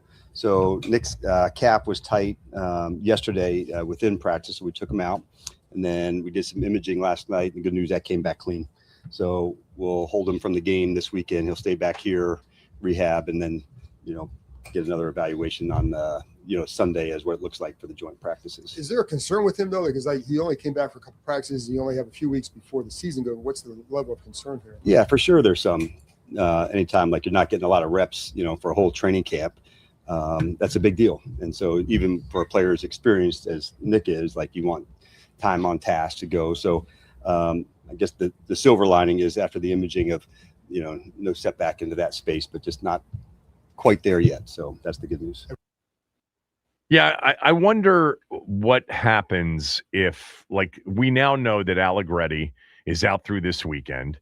Will he be ready for the joint practice against the Ravens? Because if he's not, then he's not going to step on a field against an opponent until opening day against the Eagles, because they're not going to play against the Ravens. I say that, and there is an opportunity that they can use if they choose to do it. It's not like the rules are against playing starters in the preseason finale. And keep in mind that preseason finale is 16 days before the opener, more than 2 weeks away from the opener. Like, even if somebody got dinged up, there'd be time for them to heal in time for the opener. So there are no rules prohibiting teams from playing starters in the final preseason game.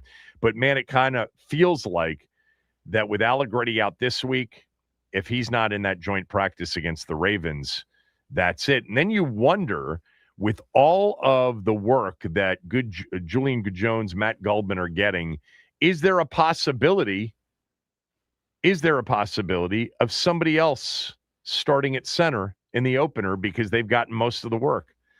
I mean, probably not if Allegretti's healthy, because, again, even after the Ravens game, and then you go to the big cut down from 90 to 53, then you're in regular season mode, which means that, yes, they've been preparing for the Eagles, but, you're still a week away from the major preparation for the Eagles. So now you're getting further away from guys like Julian Good-Jones and Matt Goldman actually competing against anybody else. So I don't know if there'd be enough of an advantage gained at center for that to be a decision if Allegretti's back and healthy. But it's a concern, certainly, as Quinn said, when your new center in a new scheme isn't getting any work with the starting quarterback and the rest of the offensive line. Allegretti has been described as really smart, a very, very good communicator, a guy that is really calm and poised in the part of the job that he has, which is a center. It is to get them in the right protections, to call out things like, who the Mike linebacker is, to make sure that everybody's on the same page. It's one of the reasons they said goodbye to Tyler Biadasz and said, welcome Nick Allegretti to the center position, is they believed he would be a better communicator in on their offensive line. Yeah. Hope that they get plenty of time together. But more likely than not, we're going to see, the first real work against an opponent with the new center and his quarterback week 1 against Philadelphia. All right. When we come back, Dan Helly's visit with me included him answering a question about players he thinks the team is kind of quietly excited about, and maybe players that we aren't necessarily thinking about. I want you to think about answering the question of, when you're having a conversation about our team and somebody says, give me something that you're thinking about, and there's a hunch you have about a player or two that will end up making a much bigger contribution in 2026 than maybe most of us are thinking. I want you to share with me who that player or players is and are at 301-230-0980, 301-230-0980. I've got actually 3 of them. I'll give you 2 and hold 1 back. Max has 1 as well. Phone lines are open, 301-230-0980. Kevin Sheehan Show, the Team 980 and the team980.com.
all of our training camp conversation on this show. As always, brought to you by our good friends at Xfinity. Score the most reliable Wi-Fi. One price, 5 years guaranteed. Xfinity. Imagine that.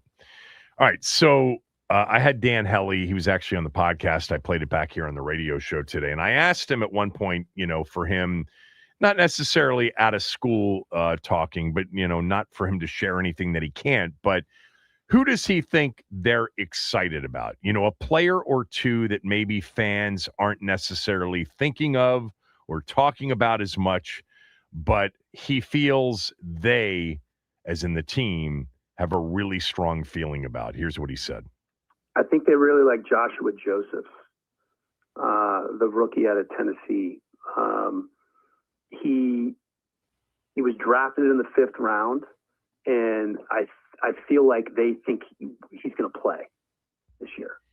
That he will contribute in some form or another. So defensively, I think they really like him. And I think they're excited. I think they're excited about Antonio Williams too. I just don't know, given the situation in the receiver room, how big of an impact he has right away. Didn't he also go on to say Rachaad White?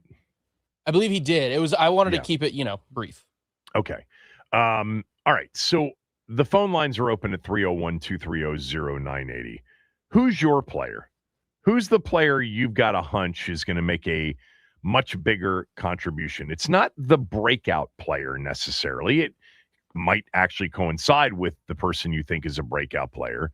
But you have a feel, most of you do, about the players that everybody's talking about, the expectations, obviously, for Jaden Daniels and Terry McLaurin and Stephon Diggs and, Chiga Okonkwo, and even, Ja'Cory Krosky-Merritt and Rachaad White.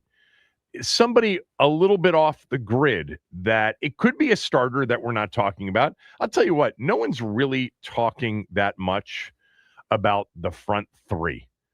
And one of my players is going to come from the front three defensively. But give me the player at 301-230-0980 or players that you've got a feeling, you have a feeling. It's not about what you think they think, because he told you what they think. They like Joshua Josephs. You know what? It's pretty obvious they like Robert Henry Jr. also. I don't know if that means he's going to make the team, but there's no way they're not putting him on the practice squad if he doesn't make the team, I would think. 301-230-0980. So the first player I'm going to mention, I've mentioned before, and I've mentioned him more as a breakout player in 2026. But I'm also going to mention him for this answer because I don't think there's a lot of talk about Nick Cross. I think people in the know understand how they feel about him, but I don't think fans are like, Nick Cross, the 1 year, would they give him 2 years or 1 year? I'm forgetting now. Nick Cross is going to be a very valuable player on this defense. Very valuable player. And a versatile player. A guy that can blitz, a guy that can play in the box on rundowns, a guy that can cover. And fingers crossed, he's been available. He hasn't missed a game as a professional. I think Nick Cross is really going to be a player that by, week 4, week 5, it's like, wow, they got that one right. How did the NFL not see how good this guy is? Nick Cross is one on my list. And then number 2 is an interior guy. He's not going to start, but he's going to be in the rotation. And I think we're going to know pretty quickly that number 90, Charles Omenihu, is a guy that they've got big plans for. This guy can rush the passer. He's high motor. It'll be interesting again when you get into that first obvious passing situation on opening day in Philadelphia. Who's on the field? It's possible he's part of the mix. Nick Cross, Charles Omenihu. I've got one more. I'm going to hold back on him. Phone lines are open, 301-230-0980.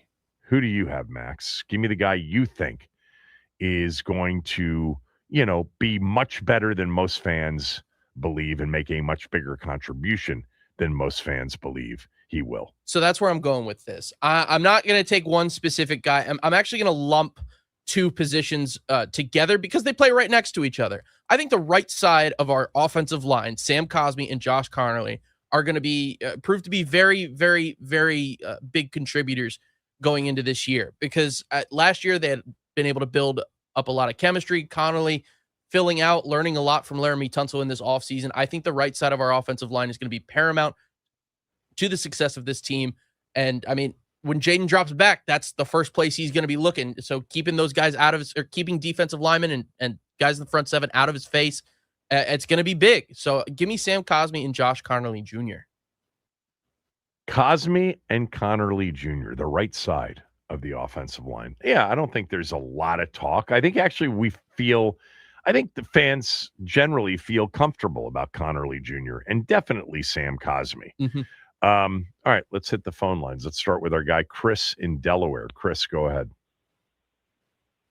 What's up, Kev? How are you, Chris? I'm doing great, man. 2 days in a row. I love it. This is an exciting time of year.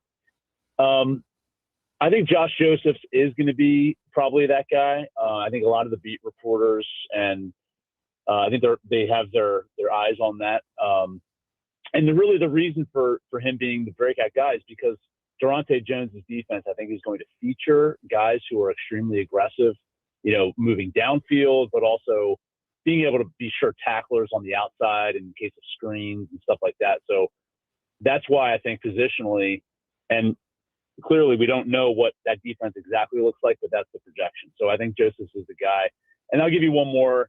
I think we're probably going to deal with some struggling cornerback play, maybe in the form of a slightly injured Amos or Mikey maybe having some issues. So I foresee a guy like Rasul Douglas, maybe not immediately, but at some point in the season stepping up, not until like some superstar role, but kind of locking down one side of the field, reasonably well. So I see one like a veteran like that maybe stepping up and contributing considerably more. I think he makes the roster, obviously, and I think he contributes as well. So I thought about him, Chris. I thought about him because he's got the size. He certainly has the experience. Amos is missing a lot of camp. And are you going to put him out there and, off of not a lot of work at Philadelphia in the opener? Like, I could see Rasul Douglas lining up against his former team in the opener on a lot of snaps. I'm kind of with you on that one. Thanks. Appreciate that. And the Joshua Josephs thing is definitely real. And I as part of my recap of the game on Friday night, I thought he just stood out from, like, he looks like a pass rusher. He looks like an athletic guy that can play in coverage. He just looks the part. And there were some questions about him coming out, some of the intangible stuff, and I think that's why he probably fell to the fifth round. But let's hope they found a gem in the fifth round in the form of Joshua Josephs. There was a time, as in like the greatest draft in franchise history, the 1981 draft, where they got a pretty good pass rusher in the fifth round. Hello, Dexter. Ross, go ahead. Hey, yo, Kev, what's good in the hood? What's up? How are you, Ross? I'm doing pretty good, man. Can't complain. So this is going to be a wild one right here. You know what I'm saying? I told Max, I'm going to go with Matt Golden. And it's like this. I know it doesn't seem like on the surface he's going to be ready, but with all the injury concern going on, because Dan Quinn is discreetly as he could, he's pretty concerned, and that's not good because we don't have anybody reliable behind him. But I think Matt Golden, listen, he wouldn't be the first sixth-round center we drafted within the last 10 years that actually worked out. Now, I don't know if Roulier was a McLuhan guy or an Allen guy, but McLuhan was no longer with the team when they made that pick. And I know it's early with Adam Peters, but I trust his eye for talent more than plum-ass Bruce Allen. So if you got to put the guy out there, he's going to be sandwiched in between two competent guards that might communicate with him if he needs some help. But he's got two gangsters going up against him week one if he should start. and I don't even know if he's the backup. Is it him or Good Jones? Regardless, I got Matt Golban, being that breakout 6th rounder. Yeah, by the way, I don't think really McLuhan's involvement in the 2017 draft was what it was in 2016 or 2015. Just FYI. Thanks for us. Appreciate it. Let's go to Greg in Fairfax. Greg, go ahead. Hello, Greg. You have not seen nearly the best of Trey Amos. If he can just get healthy, he has got all the physicals, the size, the speed, and I think 1 year of experience, I think he's going to really come into his own this season. I hope you're right. Missing a lot of camp, isn't, it's not a death sentence for the season. It's not ideal, obviously, for a second-year player that missed a big portion of the season last year. I like the talent, too. I remember Sean Springs coming on the show. It was a week into camp last year, and I asked him about Trey Amos, and he said, he belongs, he's the real deal. And I said, how do you know that a week into camp? He goes, I played cornerback in the NFL. I know what a good one looks like. He's that. So, and he played well last year before getting hurt. Let's hope that injuries aren't a big part of the storyline here early in his career. But yeah, I'd love to see him healthy, ready to go, because let's face it, week 2, that will be quite the test against CeeDee Lamb and Pickens on the road. All right, everybody on hold, stay there. Looking for the player that you think will end up kind of out-kicking the expected coverage, going into this year. Who's the player that maybe doesn't have great expectations, but you think will actually be a major contributor on the team? 301-230-0980. I gave you for starters Nick Cross. I know people are starting to talk about Nick Cross. Still think most fans aren't really sure and don't necessarily understand the impact that I think he's going to have. And then I think of Menahue, who they got from the Chiefs. I think he's going to be a big part of the rotational interior pass rush group. Everybody on hold, stay there. We'll finish up with a few more of your calls. I'll give you my third guy if nobody else gets it before the end of the show. Kevin Sheehan Show, the Team 980 and the team980.com.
Helly told us that he thinks they're excited about Joshua Josephs, Antonio Williams, and Rashad White. He mentioned those three names when I said, give me a player or players that you think they are not necessarily quietly excited about, but that they're confident will end up making sort of bigger contributions than maybe most fans think during the upcoming season. I agree with him on Rashad White for sure.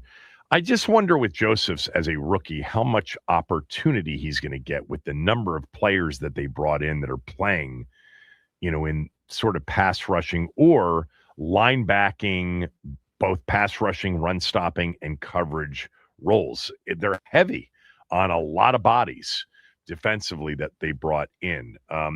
I mentioned Nick Cross and I mentioned Charles Omenihu. Max mentioned the right side of the line, Cosme and Connerly Jr. 301-230-0980. Let's get Mark in Largo on. Who's your guy? You know who it is. Sonny Styles. Lawrence Taylor. Oh. Sonny Styles isn't – Sonny Styles – everybody has expectations for Sonny Styles. We're looking for a player kind of off the grid a little bit. Oh, well, that's... Yeah, you didn't understand the assignment, it would appear. Well, excuse me for being a smart nut. Treylon Burks. I would say Treylon Burks. And I do agree with you with Nick Cross. I think Nick Cross is going to be better than Caleb Downs. I'm so sick of all this talk about Caleb Downs. Even though people at this damn... Is it going to be Ed Reed?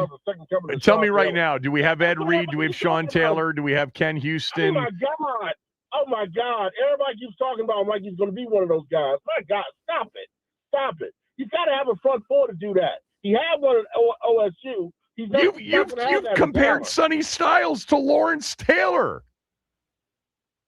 And you're getting upset with people talking about Caleb Downs is going to be a great safety. He's going to be the next Ronnie Lott or Ed Reed. You've actually already said Sonny Styles is going to be better than Lawrence Taylor. I did not say he said more efficient. More efficient. Oh, my God. There we go. We're writing down everything you say. Go ahead, Max. Repeat it to him. Go ahead, Max. Sonny Styles will be more efficient than Lawrence Taylor. That's what I have written down. Okay. All right. Oh, well. Yeah. Sonny Styles, and I got Treylon Burks. Treylon Burks is a good one. I mean, I think that people think that there's a chance he's going to make the team, but the whole thing of how this gets put into a real game, like who. I think we're looking at depth charts, and I have a feeling there are some spots that we are way off on. And when I say we, I'm talking about everybody. They know how it's going to play out, and they're not going to let anybody else know until it matters. All right. Thank you, Mark in Largo. Let's go Chris in Annapolis. Chris, go ahead. And thanks. I think the guy has to be Matt Golden because I think they've been spending big time. I think they've been spending big time on Allegretti. If they loved him that much, they wouldn't have tried to overpay Linderbaum. I don't trust him. Golden's going to have to play. And if he doesn't, if he's a scrub, they might make a trade the next week or two. I think they need a center bad. So I think it has to be Golden. Yeah, there's just not much available. That's the problem. We've done this where we've gone through what's available in terms of free agents. In terms of a trade, I don't know. But, you make a good point. I've brought it up before. They obviously had interest in Tyler Linderbaum. But what I was told back then was, look, they viewed Tyler Linderbaum. Forget the fact that he plays center. They just viewed him as an A-plus offensive lineman. And they wanted another high-level, massively talented offensive lineman. The fact that he played center was even better. But the Allegretti thing, I think that they felt like this guy could play center and play it better than Biotish. They wouldn't have let Biotish go, only having Linderbaum as an answer. Allegretti may have been plan B, but he was a plan. But yeah, I mean, I think the Gulbin thing is really interesting. And if they do have concern about Allegretti's health and then concerned that nobody else can actually line up and play against Jalen Carter and Jordan Davis on September 13th. It'll be interesting to see how they handle that between now and then. Thank you for that. Doug in Upper Marlboro. Doug, go ahead. Hey, what's going on, Kevin? I agree with you. I love Nick Cross. I called in the Doc show probably a month or so ago and told him, when we signed Nick Cross, I knew Caleb Downs was not an option for us because they're basically the same type of player. I actually followed Nick Cross since high school. He played at DeMatha with my cousin, who's a starting safety for the Titans. So I kind of followed him, his Maryland years and into the Colts. But if you look at Nick Cross's stats compared to Kyle Hamilton, who's first-team All-Pro, he blows him out of the water in every category. I'm kind of done. I had to go look because I was kind of dumbfounded on how he's not even a Pro Bowler. But his numbers are better. It was 5 All-Pro safeties last year, and his numbers are better than all of them. The only category Kyle Hamilton kind of had him in was the passes deflected.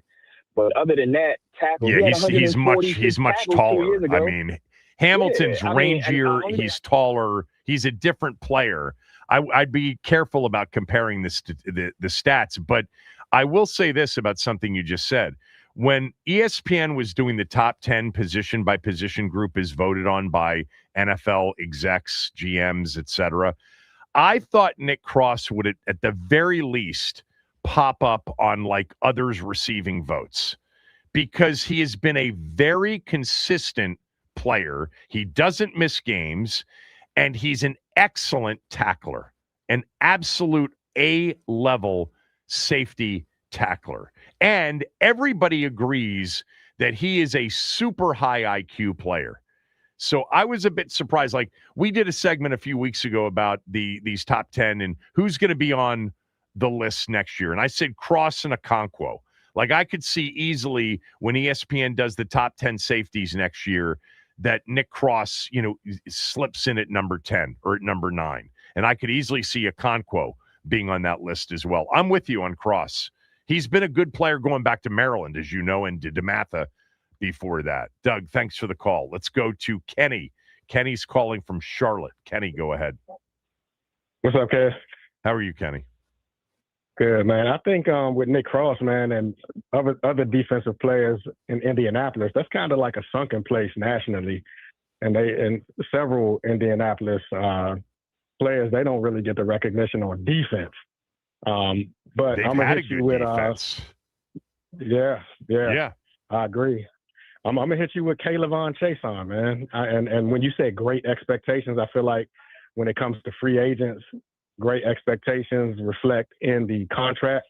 And he only got a 1-year contract, but I think he's going to make it extremely hard for a Dan Quinn guy in the one that got hurt and is just coming back. He led the team in sacks last year before he got hurt. What's his name? Look, I think they have high expectations for him too. I would just say, as it relates to Chason, I think it's an answer, but I think there are expectations for Chason. I think people now know he's going to be one of those guys that's going to be getting after the passer on third down. So I don't know that it'll be a big surprise, but I do agree with you. I think he's going to have a good year. Yeah. And another one, if I had to throw it in there, I think finally, internally, Coleman feels like he's in the position that he should have been in all along. I think with that guard position, it was something new to him and he was trying to prove himself. But I think internally, he always believed that he should be at that left tackle position. And I think expectations, especially as far as we're concerned, are lower than how he's going to perform this year. He's not going to be Tunsil, but I think he's going to get back and get better and give off a little bit more than people are thinking about right now. Thanks for the call. Appreciate it. Good call. By the way, in mentioning the Colts and how Colts sometimes get, overlooked. I don't know if that's true or not. I don't feel like it's so true. I mean, Peyton Manning's teams and those Colt teams were always super high profile. But there's a player that I'm going to be watching a lot. Laitu Latu, the pick from a couple of years ago, the pass rusher from UCLA, and he really played well last year after being injured a little bit that rookie year. He could end up becoming a star in the league. They have some very interesting defensive players. The Colts could be a bit underrated. They could be. All right, that'll wrap it for today. Thanks to Helly.